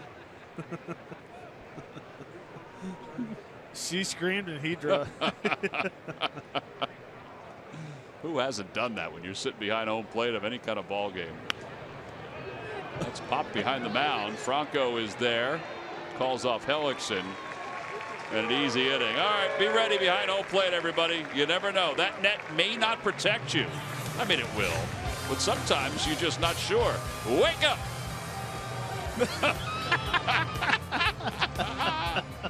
On to the bottom of the fifth.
All fans 15 and older, thanks to the good folks at Hers, will receive the Phillies Aviator hat.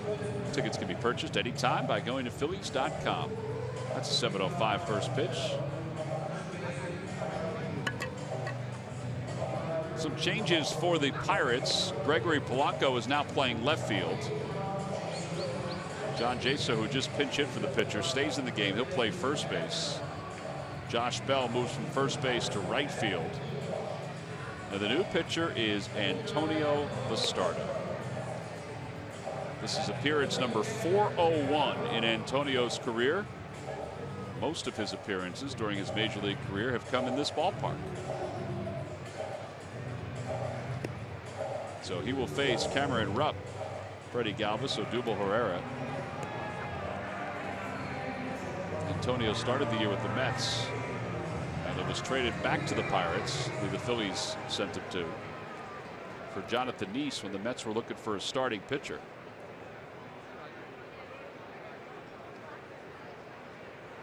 So here's Cameron Rupp, who is 0 for 2. He's flied out to left. He has also struck out. Phillies have 5 runs on 5 hits here tonight. 5 runs on 6 hits as Rupp pulls one to the wall in left field. And Polanco had a little trouble gathering it, and that allows Cameron Rupp to pull into second base with a leadoff double.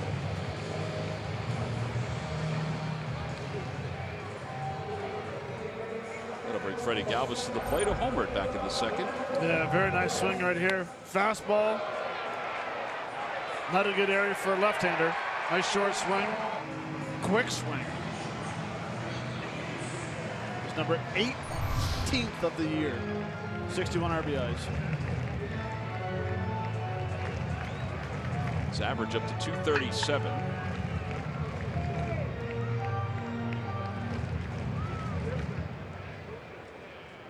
Corners are, well, the first baseman Jaso's back. Gong is even with the bag at third.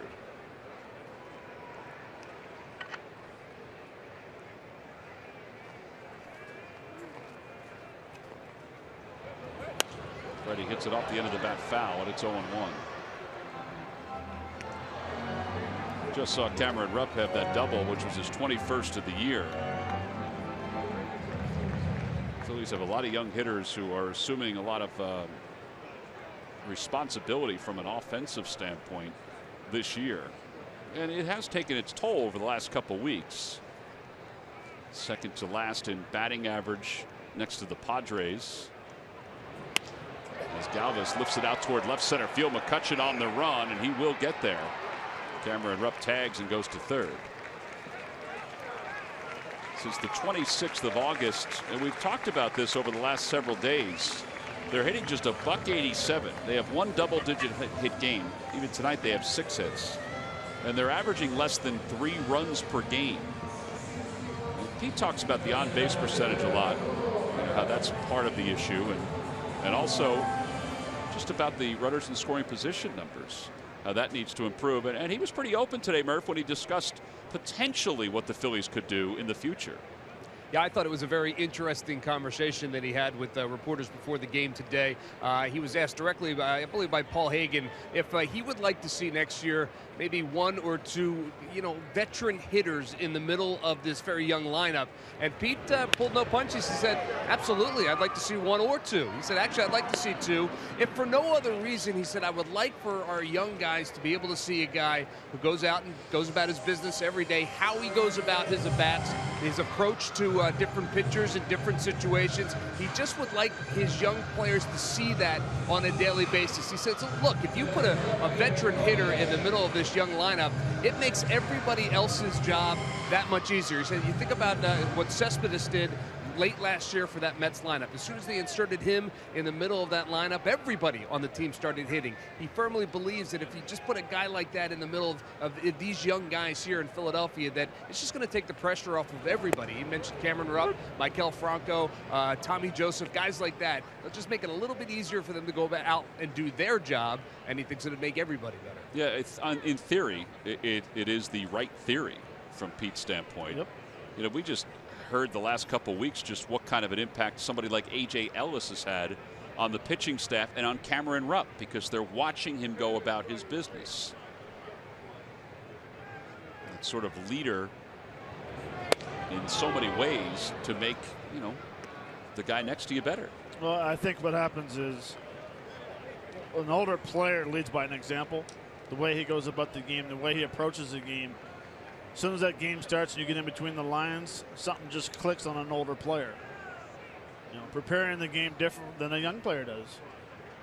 Older guys will watch a lot more film. They'll try to pick anything up they can by someone tipping or pitch sequence or what am I supposed to do in this situation. Be more patient in the middle of the lineup. Cervelli blocks it to keep the runner over third. Being a leader on a team doesn't mean by, hooping and hollering on the bench and in the dugout being the team clown.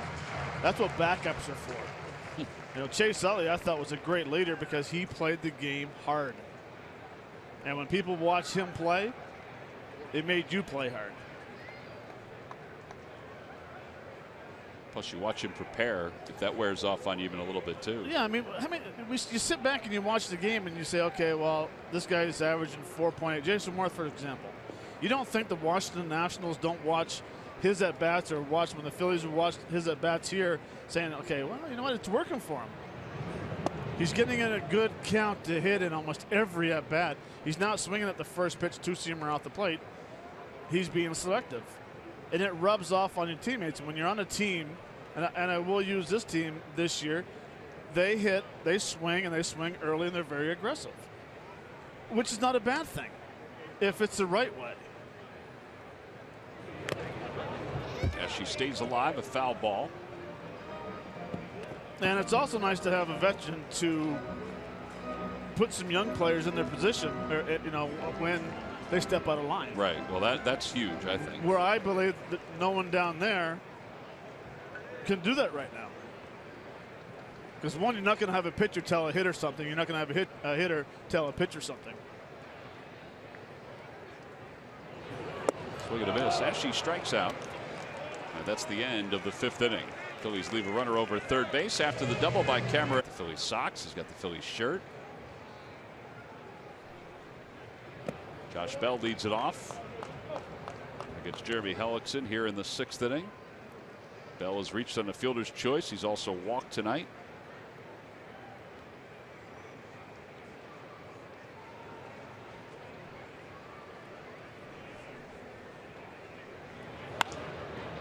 Fly ball left field.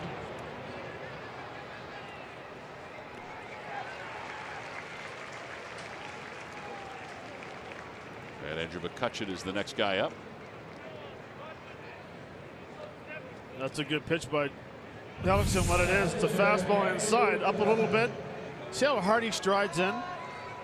He cuts himself off, so there's no area for that bat to go through the zone freely. The only way you can get there, your hips have to fly out real quick, and that's the reason why the barrel drops and you get jammed as well. Will he have to make that adjustment? I mean, he's obviously he's been successful with it in the minor leagues.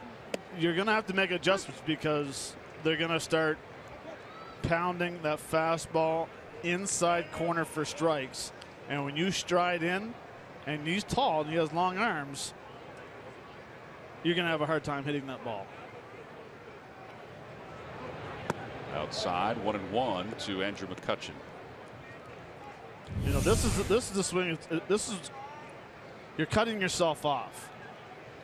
See how he gets his foot down, all of a sudden he's striding in.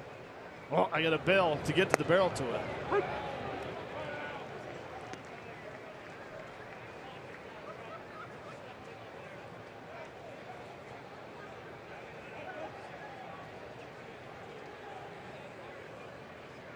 Well, I'm sure his this isn't his first full year, but his first real time up in the big leagues, they're watching, and I'm sure that he'll work on that.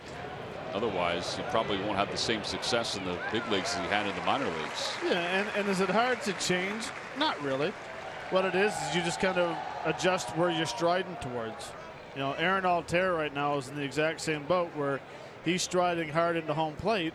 And where'd they pitch him in Washington?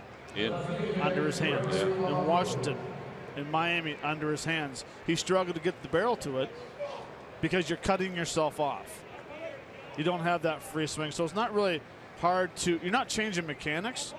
All you're doing is you're changing the way you stride towards the pitcher, which frees your lower half up.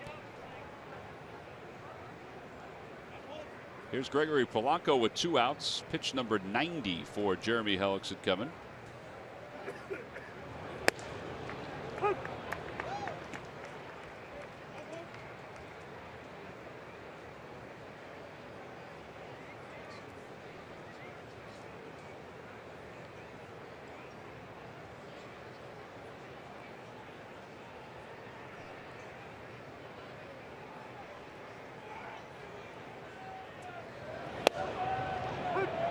Good sinker. Yeah, he's got a little better command now as this game has moved on. And look at what he was able to do since the first, particularly the last 3 innings. And even that first inning, 29 pitches, it was 12 after the air at first base. Was it really? Assuming it would have been a double play. Even if and it wasn't, even if it, assume nothing. Yeah, well, you can't assume a double play, but even if it wasn't a double play, he probably wouldn't have had that hefty a pitch count. 1 ball and 2 strikes to Gregory Polanco.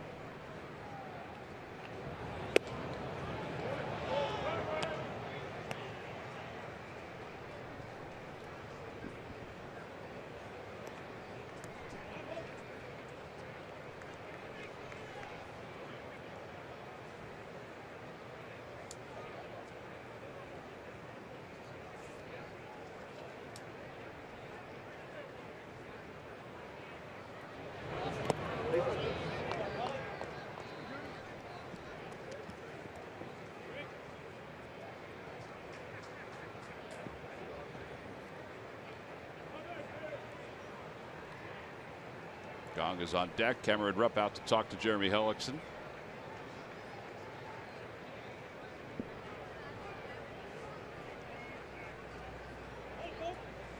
Usually we talk about first pitch strikes, you know, and tonight Helixson's 12 of 22, which is not very good, but he's making up on it the second and the third pitch. That's when he's getting the outs.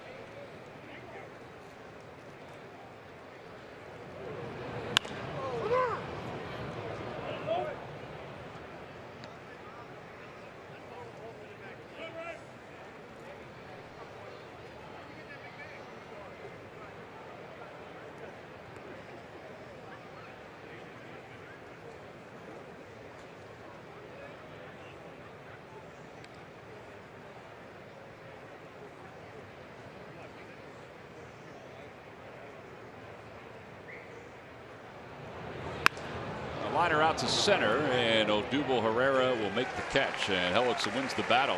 He's through 6. He's allowed 1 run so far. That's right, 1 run so far for Helixon.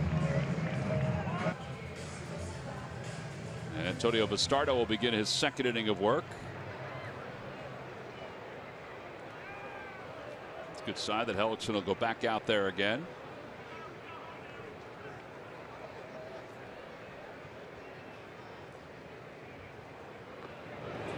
Helixon 0 for 1 with a walk tonight. Phillies are trying to win their 64th game of the season.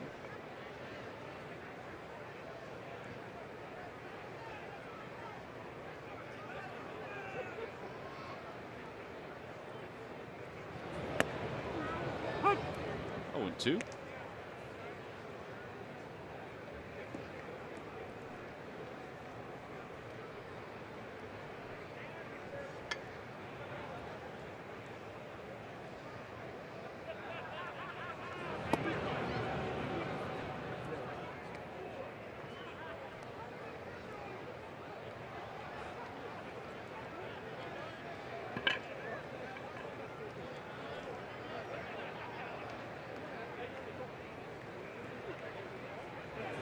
Swing and a miss, and Helixon strikes out. 2nd strikeout for Antonio. Time now for our Citizens Bank minor league report. The Phillies do have a team still left in the postseason. The Lakewood Blue Claws defeated Rome 5-0. Franklin Quilome, 7 innings, 9 strikeouts in what is his final start of the 2016 season. Outstanding. There is Dusty Watson, the Eastern League Manager of the Year. He's up with the big club after the Reading Fightins were knocked out of the postseason. He had an outstanding year. He's had an outstanding career as the AA manager for the Phils.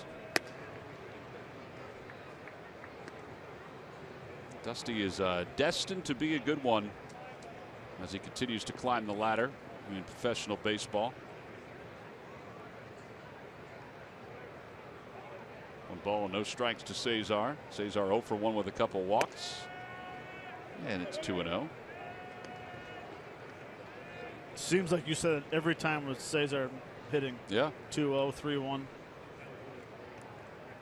3-1. And you know, the coaching staff has talked about it, and they love it, particularly when there's nobody on. But when there's somebody on, they would like him to be a little more aggressive,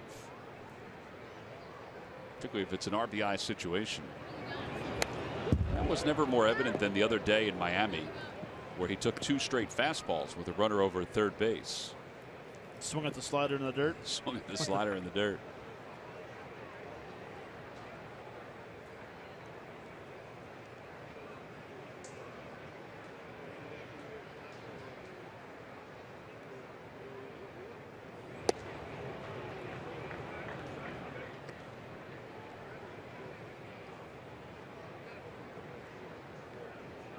Roman Quinn on deck.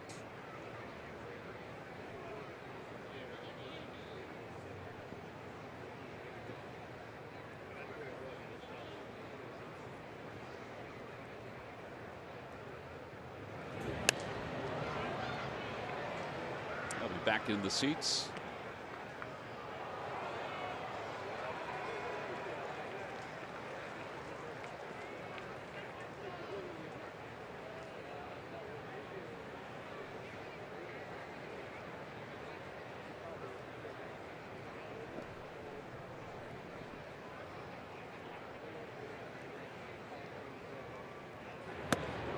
Cesar draws a walk for the 3rd time tonight. Time now for the Jeep Stump the Fans trivia quiz answer. All right, Matt, once again, who was the last Pirate before Andrew McCutchen in 13 to win the National League MVP award?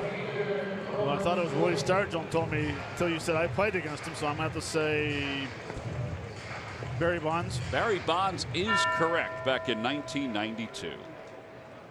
Log back on to Phillies.com to find out if you're the winner of a Phillies prize pack. That guy was very excited that you got the correct answer. We all were.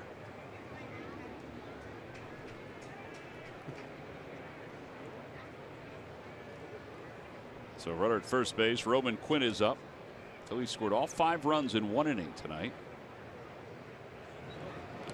I figured it had to be quite a few years ago because they usually don't give the MVP to a losing team. But did Willie Stargell win the MVP? Willie Stargell did win the MVP, yep. In fact, he shared it. Well, no, he won it outright. Outside, 1 ball, no strikes.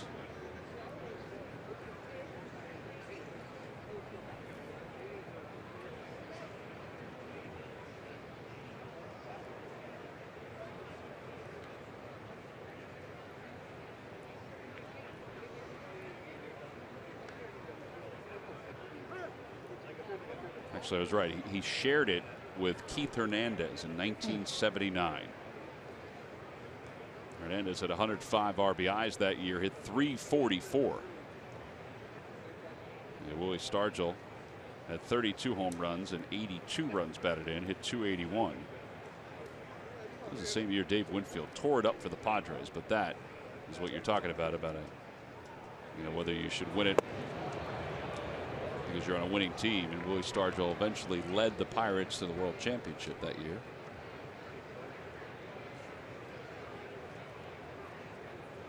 I think Keith Hernandez was doing, what's that commercial, Just for Men? I don't think he was doing it back then. No, I don't think he was. He was in St. Louis. They didn't have the same kind of marketplace. His hair wasn't gray then. Cervelli out to talk to Bastardo.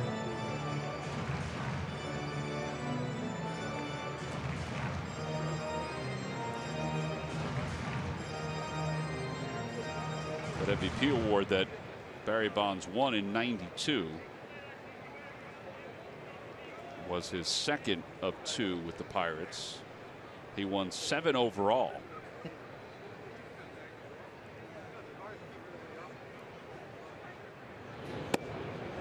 Outside, 3-0. Cervelli held it there for a moment, but it's in the same spot as the previous pitches were.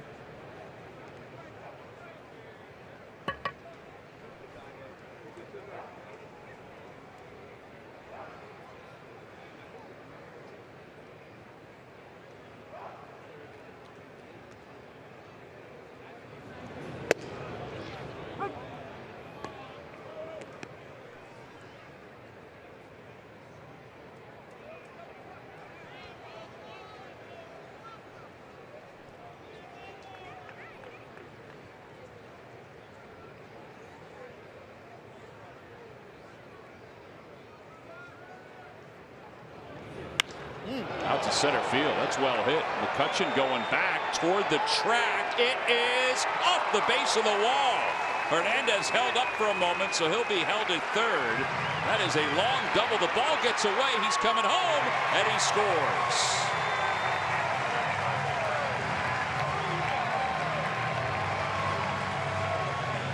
(6-1) Phillies on top. And Roman Quinn has his second double of the night. That's the power you're talking about, the sneaky power. Yeah, he has a good swing. I mean, this ball is driven to center field. He doesn't get an RBI because Cesar makes a mistake on the bases, but he makes up for him and he notices the drop ball right there. See how he gets to second base? He should already be about 10 or 15 feet around the bag. And if McCutchen catches the ball in center field, he has time to go back to first base. Well, the run does score without an RBI. It's an E6, so an error on the shortstop. So Roman Quinn's having himself a nice night. A couple RBIs, a couple of doubles, a stolen base. Now a meeting out on the mounds.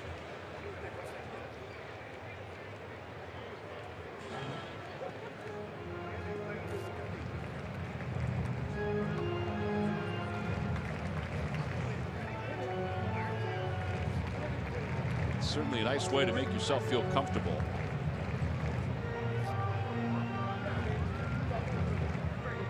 He does add another dimension too. I mean, this is only a couple games, 2 games that we see Roman in person, but his speed certainly is another dimension.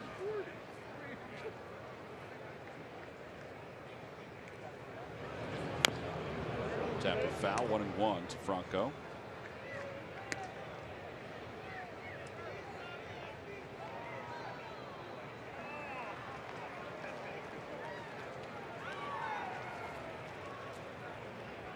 I like the fact that Roman Quinn walked tonight The double came on a 2-0 pitch, and that double came on a 3-1 pitch.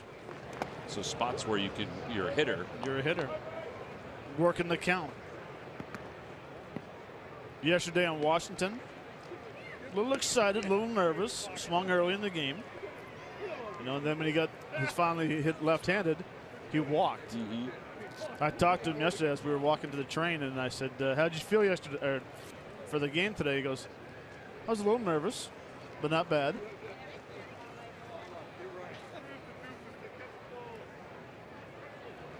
I think you saw that fly ball where he misjudged it initially, where he sort of gathered himself, said, "Okay, I'm here."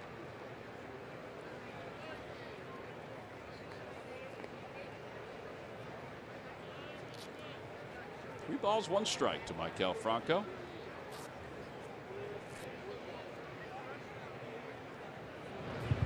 That ball is drilled toward left field. It's going to stay in the yard, and Polanco will make the catch, and Quinn will go back to second.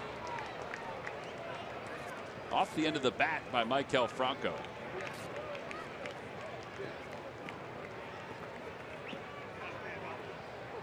He's had some good swings tonight. He just missed that one off the end of the bat.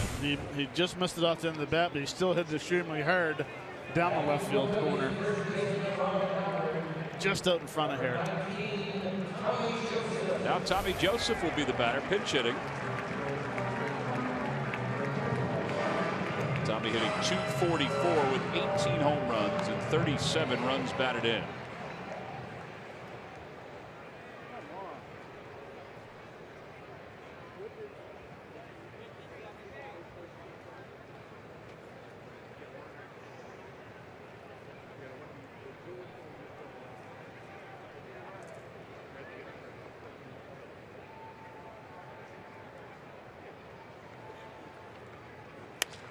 Off the end of the bat, left side of the infield. And Jordy Mercer will take care of it. Phillies do score a run. Roman Quinn's double helped lead the way to the 6th run at the top of the 7th inning. And his 98th pitch of the night. He's in there against Gong.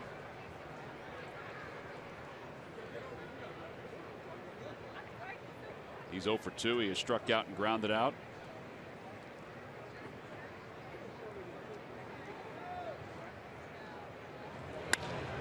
That one is pulled into left field, a base hit.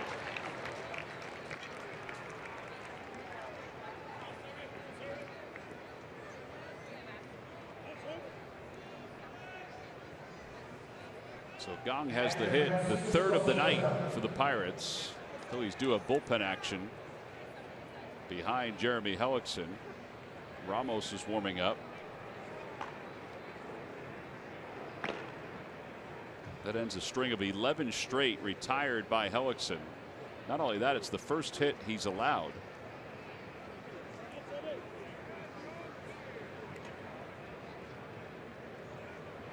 Since the 2nd inning. That one's out towards second. Cesar has it. There's one. And not able to turn 2. But they get the lead runner. Fielder's choice for Cervelli.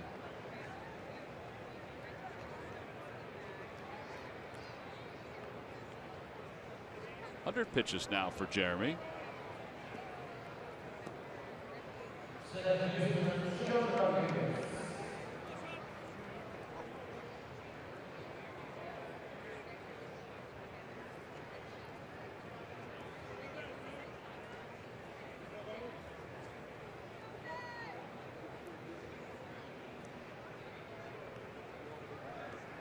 John Rodriguez has struck out twice, one swinging, the other time looking. Takes low, 1-0.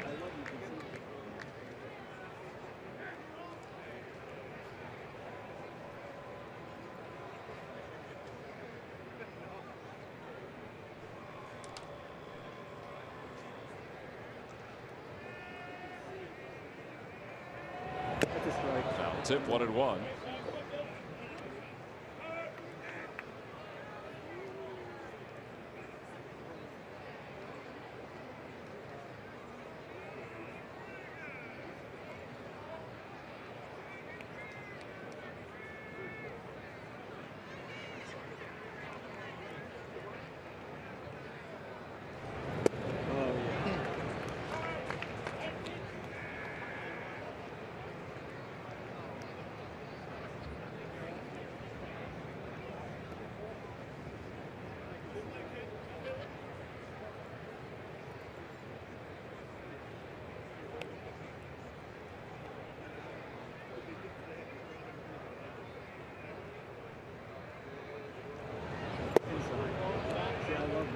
Two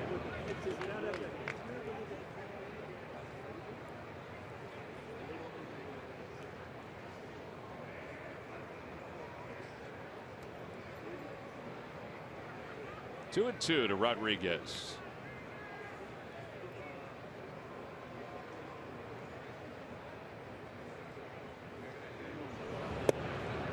Just a bit low. 3 balls and 2 strikes.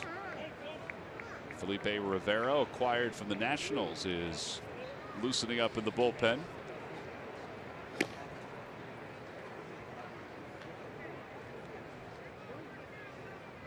Even though Melanson's done very well for the Nationals, they're still happy about this trade because they think Rivero's going to be very helpful for the years to come.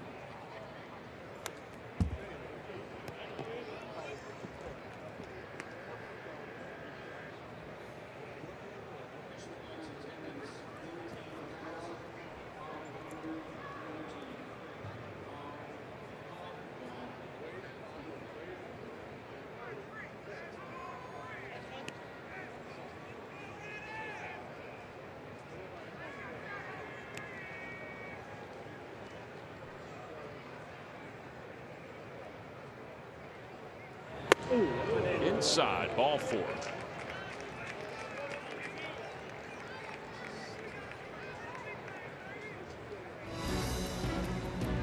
Tomorrow at 6, join host Ron Burke along with former Birds Ike Reese and Barrett Brooks as they take a technical look at the Eagles' season-opening win versus the Browns. It's an X's and O's breakdown of all the key plays on Eagles Extra. Tomorrow night at 6 here on CSN. Well, that is it for Jeremy Helixon, but man, he pitched an excellent ball game tonight. 107 pitches. He leaves after 6 of the 3rd. Responsible for the 2 base runners. He's getting a nice round of applause. On for his 37th game. He's on with 1 out after Jeremy Helixon goes 6 of the 3rd and allows 3 hits. That is it. And Ramos will face Jordy Mercer here in the 7th inning.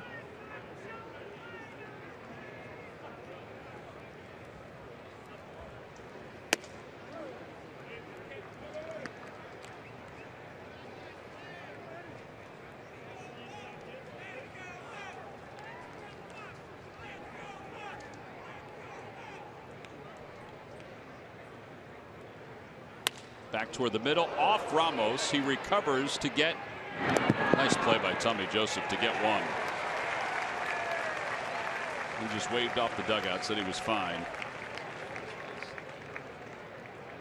1-3 on the putout. And Jaso is coming up.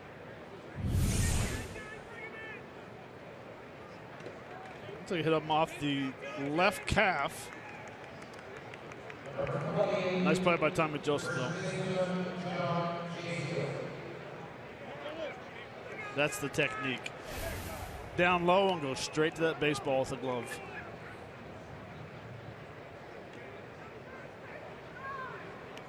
Jaso is 0 for 1. He popped out his first time up. Takes a breaking ball, 0-1.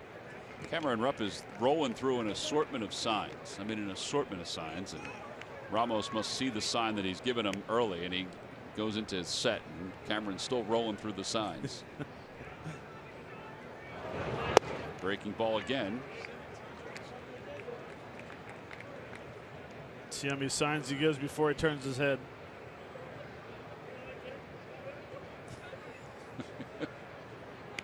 Must want the curveball.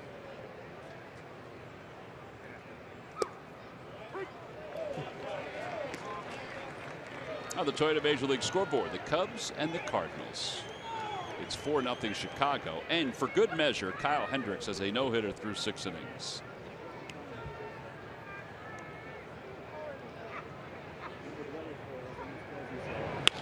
The liner out toward right. Roman Quinn is there, and Ramos gets the 2 batters he needs to get here in the 7th inning. No runs, 1 hit, 2 men left. Staying awake for the new pitcher is Felipe Rivero. Rivero takes over for Antonio Bastardo. 0-4, 3.71 ERA. And he will face Cameron Rupp, Freddy Galvis, and Odubel Herrera for the Phillies.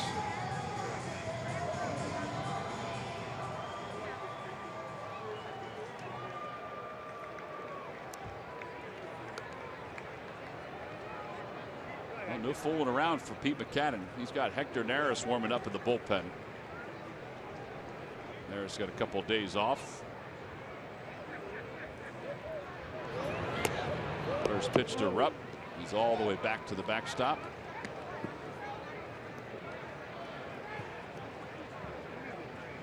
Cameron is 1 for 3, a fly out, a strikeout, and a double his last time.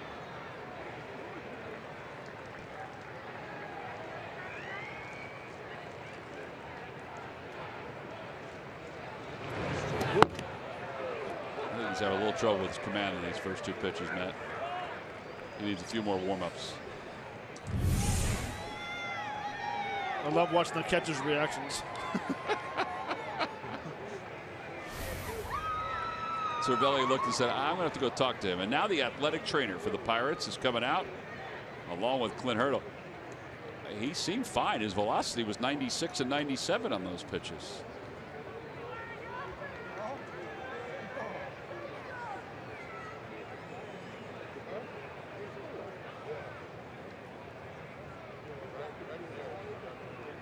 He's kind of dabbing at that landing area a little bit.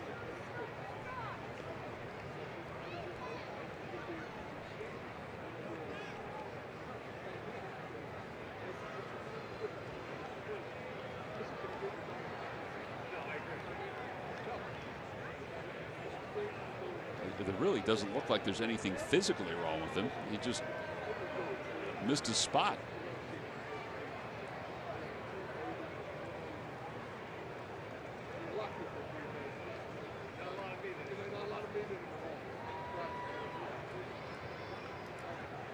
I mean, truly, those pitches were 96 and 97 miles an hour. Unless he throws 103.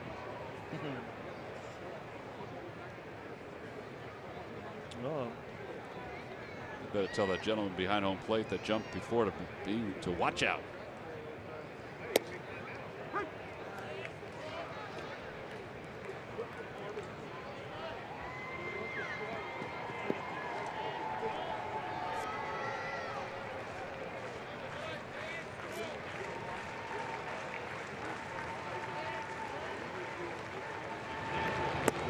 Down low, 3-1 to Rupp. Phillies have put together 7 hits tonight, but you couple that with the 7 walks that have been issued.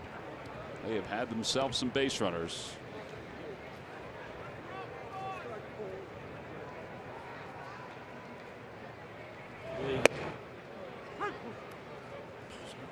'97, but such easy.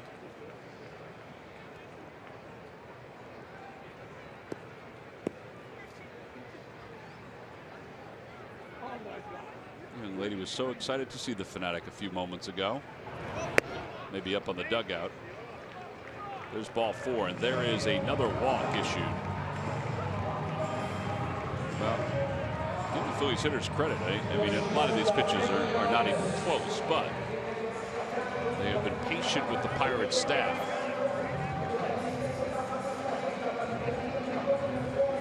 Seven walks tonight. 8 walks, I apologize.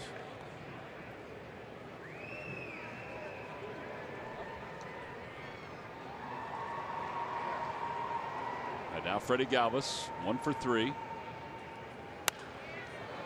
Out of play. A reminder that game number 2 with the Fanatic and everybody else will be tomorrow at 7 o'clock here on CSN.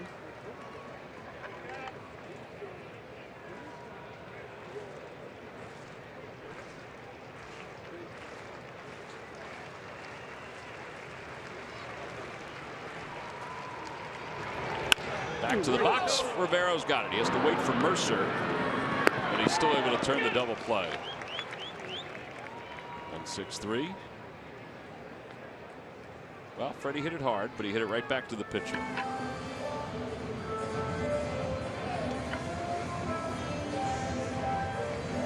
now Odubel Herrera is coming up.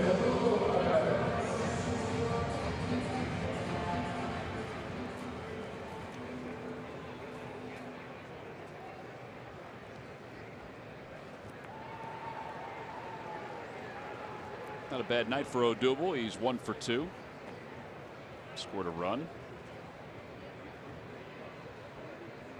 Stolen base.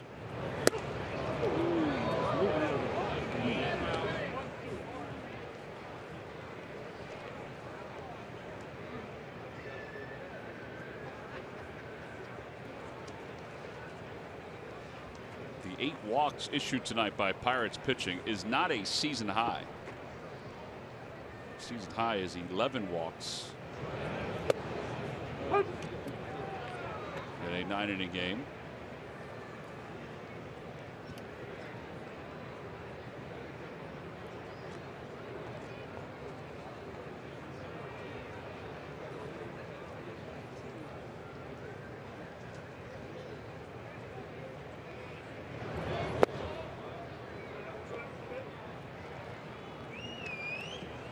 Peter Borges is out on deck.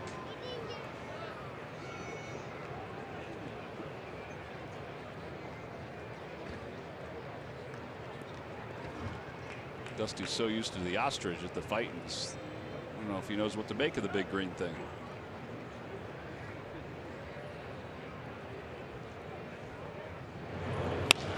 And Odubel punches it toward the middle. A base hit, his second hit of the night. So he is aboard with 2 men down. And here comes Ashe. Or excuse me, here comes Borges, I should say.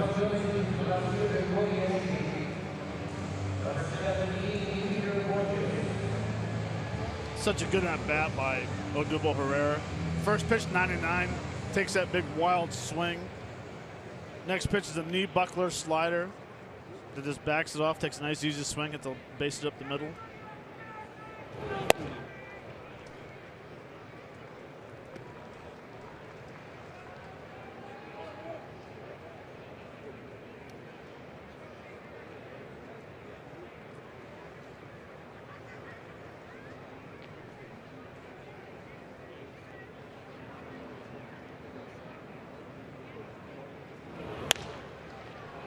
Oh, 1 ball and 1 strike now to Peter Borges.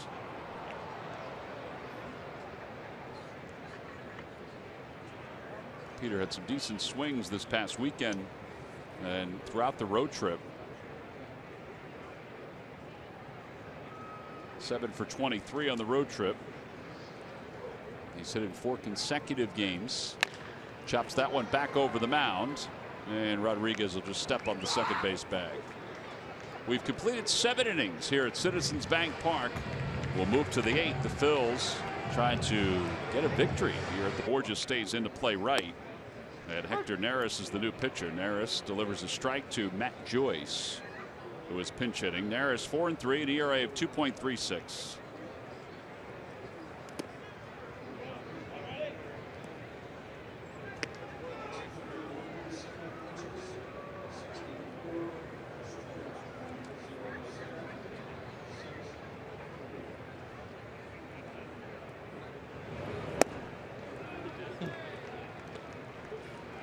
Ball is moving like a wiffle ball. When it's going good. When it's going good, it's almost unhittable.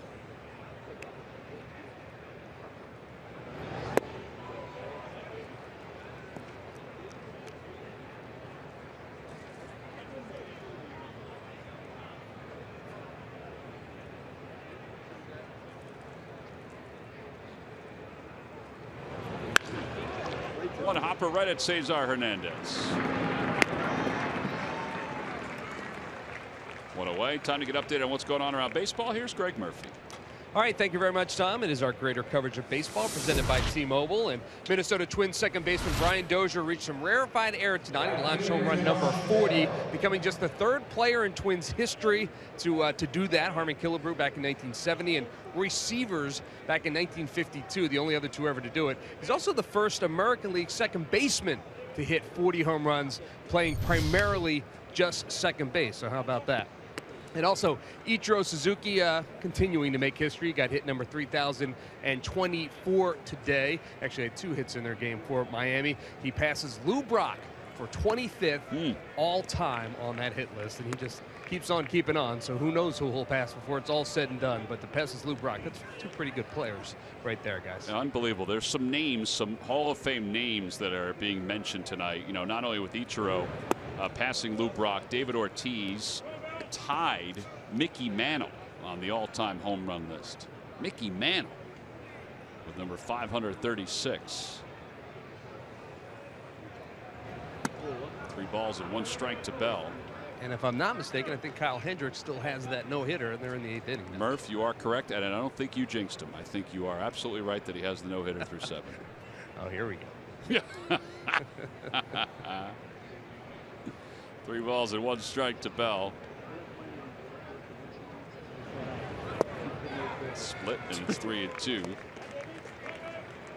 Matt and I were watching in between innings the Tampa Bay Toronto finale. Toronto hangs on and wins it 3-2. And that's a big game for the Blue Jays. Boston throttled Baltimore 12-2. Broken back ground ball past the mound. Cesar's up with it. Throws out Josh Bell. 2 outs. And there was a little bit of an altercation afterward. Steven Souza Jr. made the last out.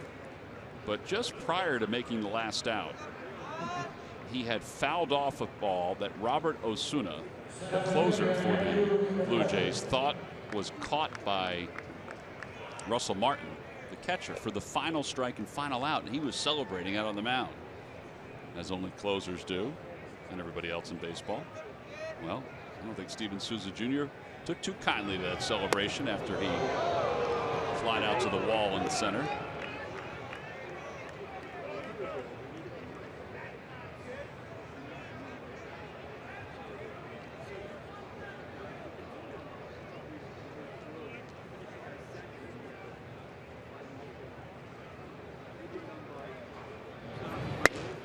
Two 2-0 to Andrew McCutchen.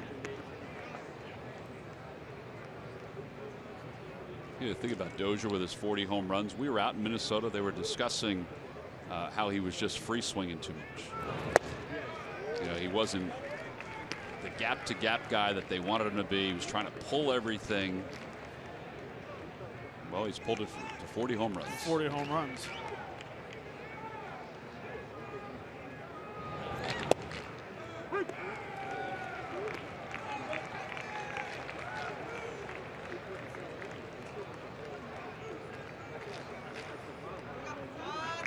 Two and 2 to McCutchen.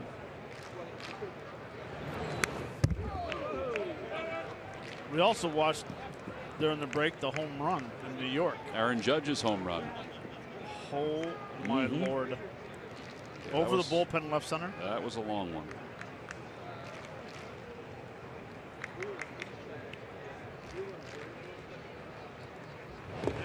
Three balls and 2 strikes to McCutchen. All right, we're entertained by this. Foul ball. The gentleman who jumped earlier.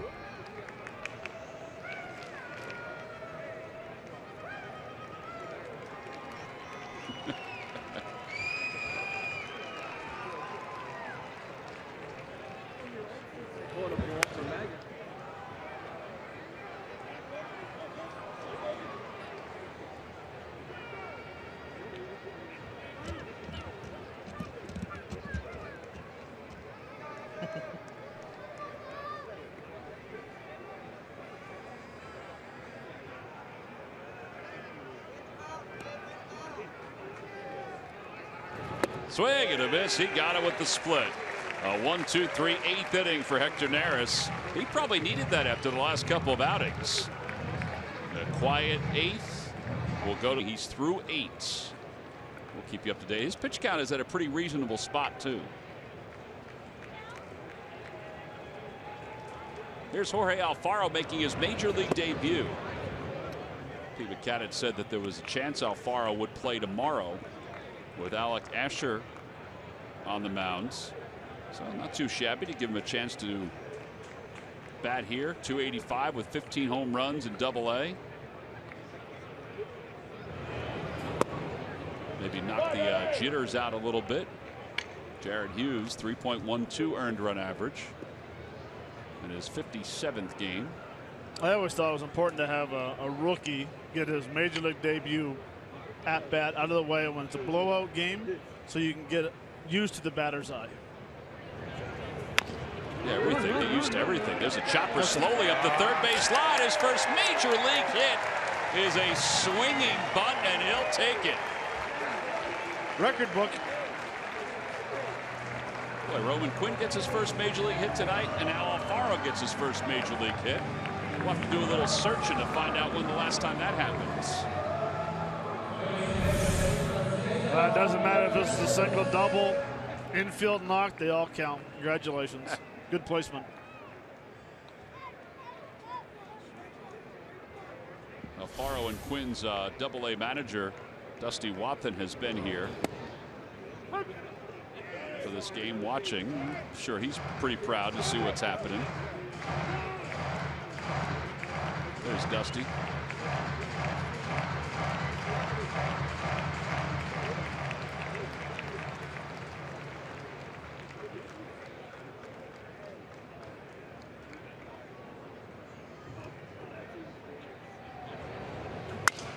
Broke it back, ground ball to second.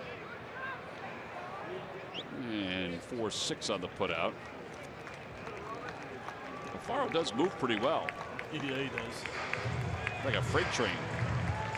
Getting a nice round of applause as he exits the field. That's cool. Waving to his family. They're here to watch tonight.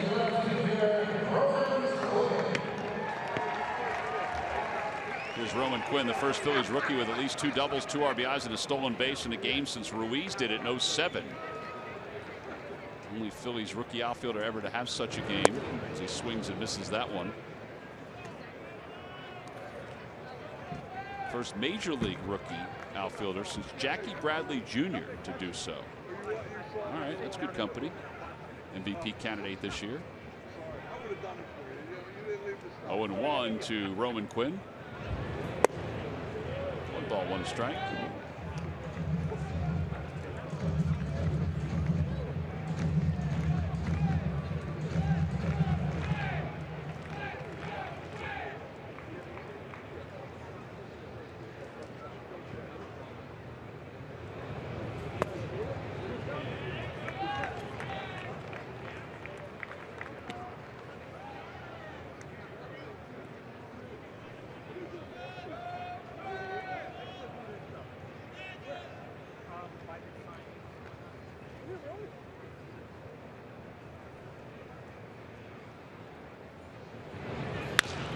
Right side, they will not, I repeat, will not turn to 4-6 on the put out at second again.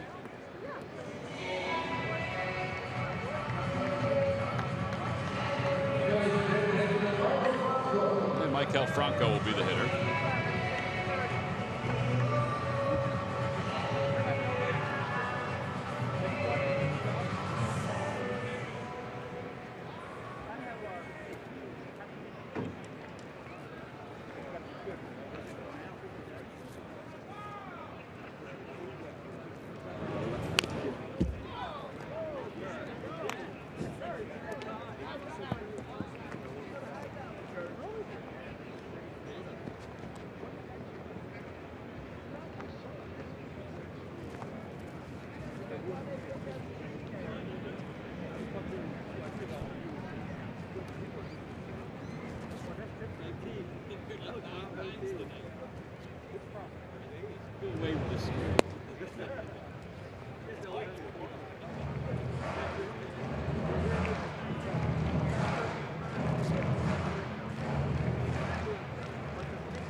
The tapper foul that got Cervelli, and it's 1-2.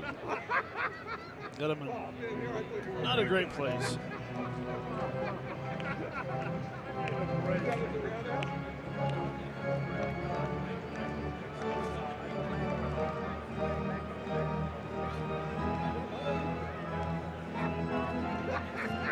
I'm not talking away.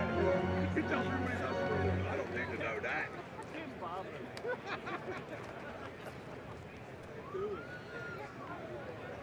Thanks.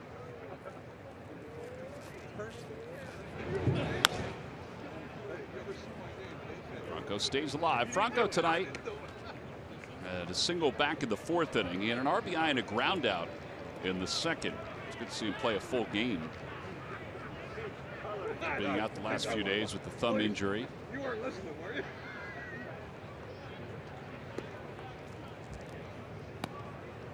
I don't want you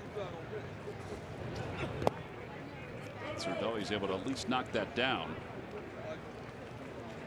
The Phillies, by the way, look like they're going to use Genmar Gomez in the top of the 9th inning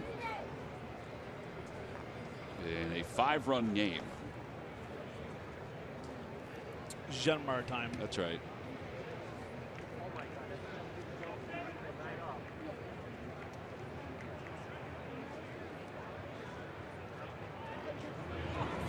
Swing and a miss, and Franco is down on strikes. So the Phillies took care of another first major league hit in the debut of Jorge Alfaro. Gomez, a 3.34 earned run average. He's on to try to finish this baby off for the Phils.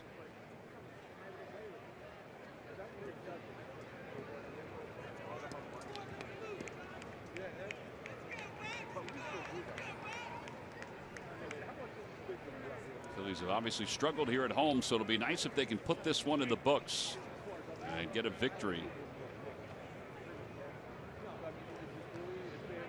Gregory Polanco is the first one up, and the first pitch is in there. It's 0-1.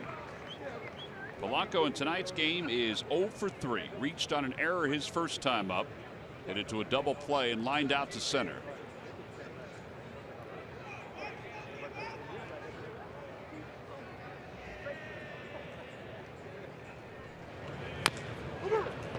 Foul ball, and it's 0-2.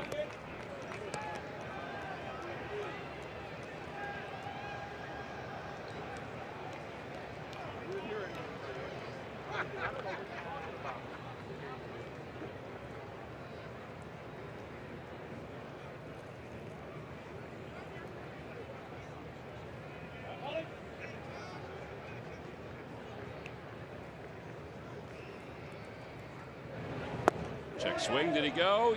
Yes, he did.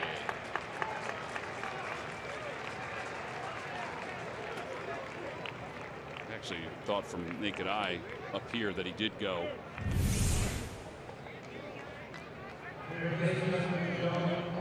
You are correct, sir. Yep. All right, so the Phillies give the pitching staff a lot of credit tonight for what they've been able to accomplish. First, it was Jeremy Helixon. I mean, you think about it, only one hit allowed by the Phillies staff since the 2nd. Yes, the Pirates did have a couple runners in scoring position in the 7th inning. But Ramos and Neris picked up for Helixon, who pitched great tonight. 6 1/3, 3 hits, 1 unearned run.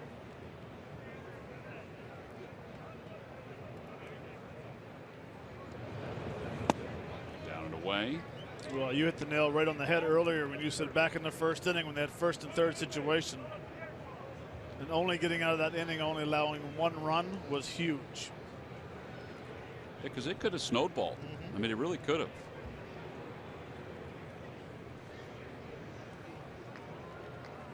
Two-0 pitch to Gong. And it's 2-1 on the inside corner.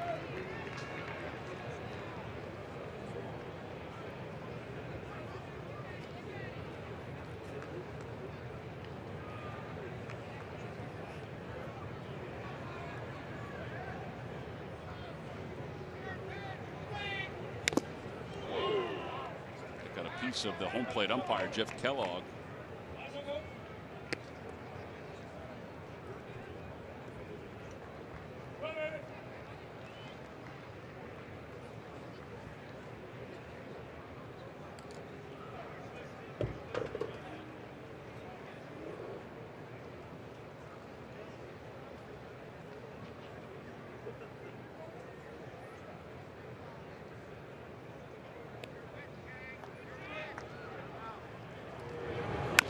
Softly left side, Genmar backhands, throws on the run, and he throws it right on by Tommy Joseph. Gong is on his way to 2nd. He'll get there. I mean, it all looked really good as he was firing off the mound, and he got a glove on it, and he just let it fly. Actually, if he throws this to Tommy Josephs at first base, he's probably out. I would agree with that. Freddy Galvis laughing.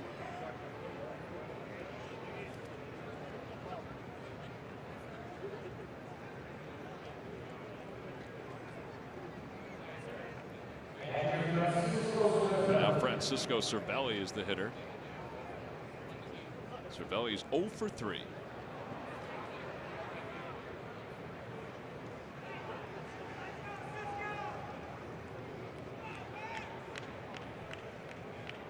In St. Louis, they've gone to the bottom of the 9th inning. Kyle Hendricks still working on a no-hitter for the Cubs. He is the 5th pitcher this year to take a no-hitter into the 9th.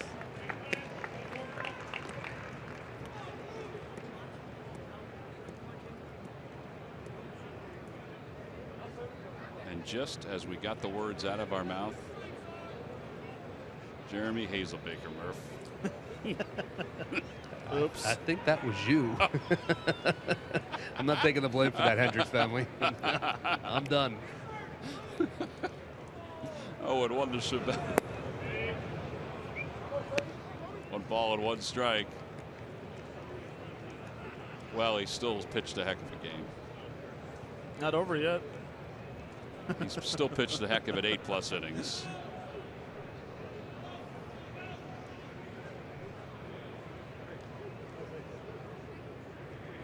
One and 1 to Cervelli.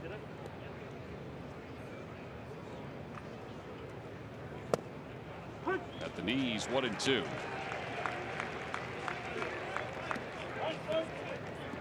Don't forget, Phillies Postgame Live is coming up, presented by Cure Auto Insurance.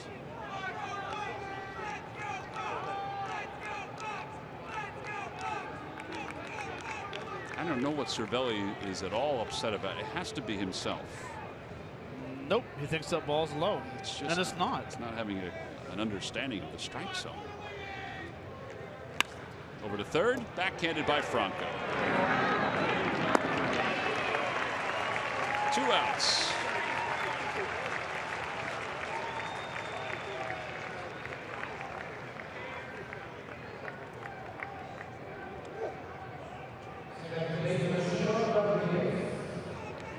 So now with 2 away, here is Sean Rodriguez.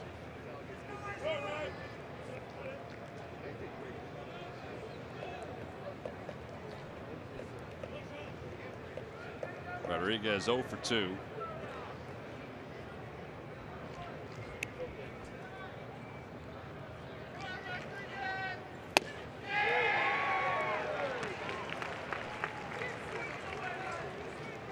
One.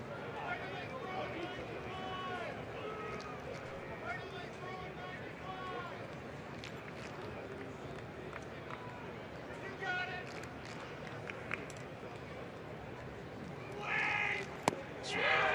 0-2.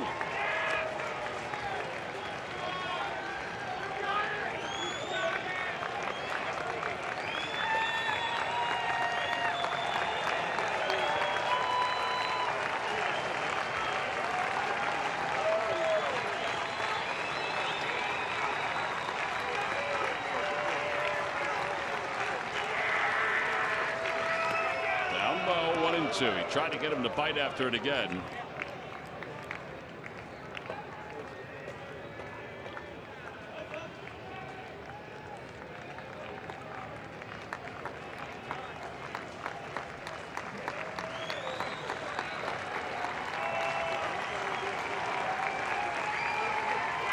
And a line drive towards center field. That's going to drop in for a hit. Gong's around third. He'll score. And it's a 6-2 ball game. RBI single for Rodriguez. So a run is in here in the 9th inning.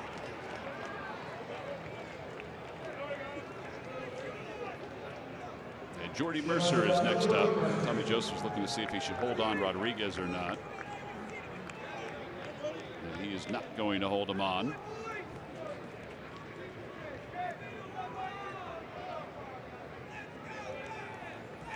Jordy Mercer is 0 for 3.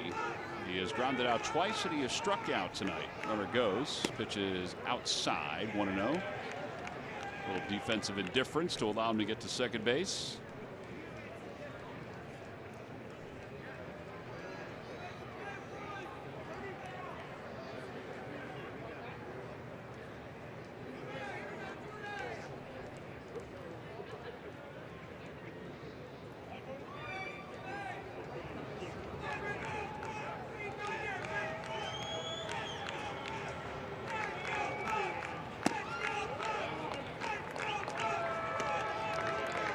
Up to 18 pitches now here in this 9th inning. I wonder if they'll start to get somebody up. I know there's 2 outs, but in case you have a save situation tomorrow.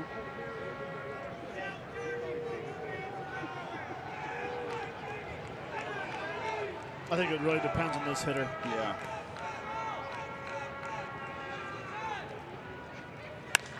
Fly ball right field. Borges venturing back. He's got space at the track, makes the catch. And the ball game is over. The Phils have won tonight here at Citizens Bank Park by a final score of 6-2.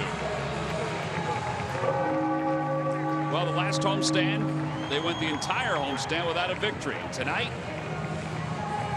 thanks in part to our Chevrolet player of the game, Roman Quinn, they're able to get a victory in Game 1 of this 4-game series. Quinn with 2 doubles, 2 RBIs, a walk, and a stolen base. Jorge Alfaro also able to pick up his first major league hit.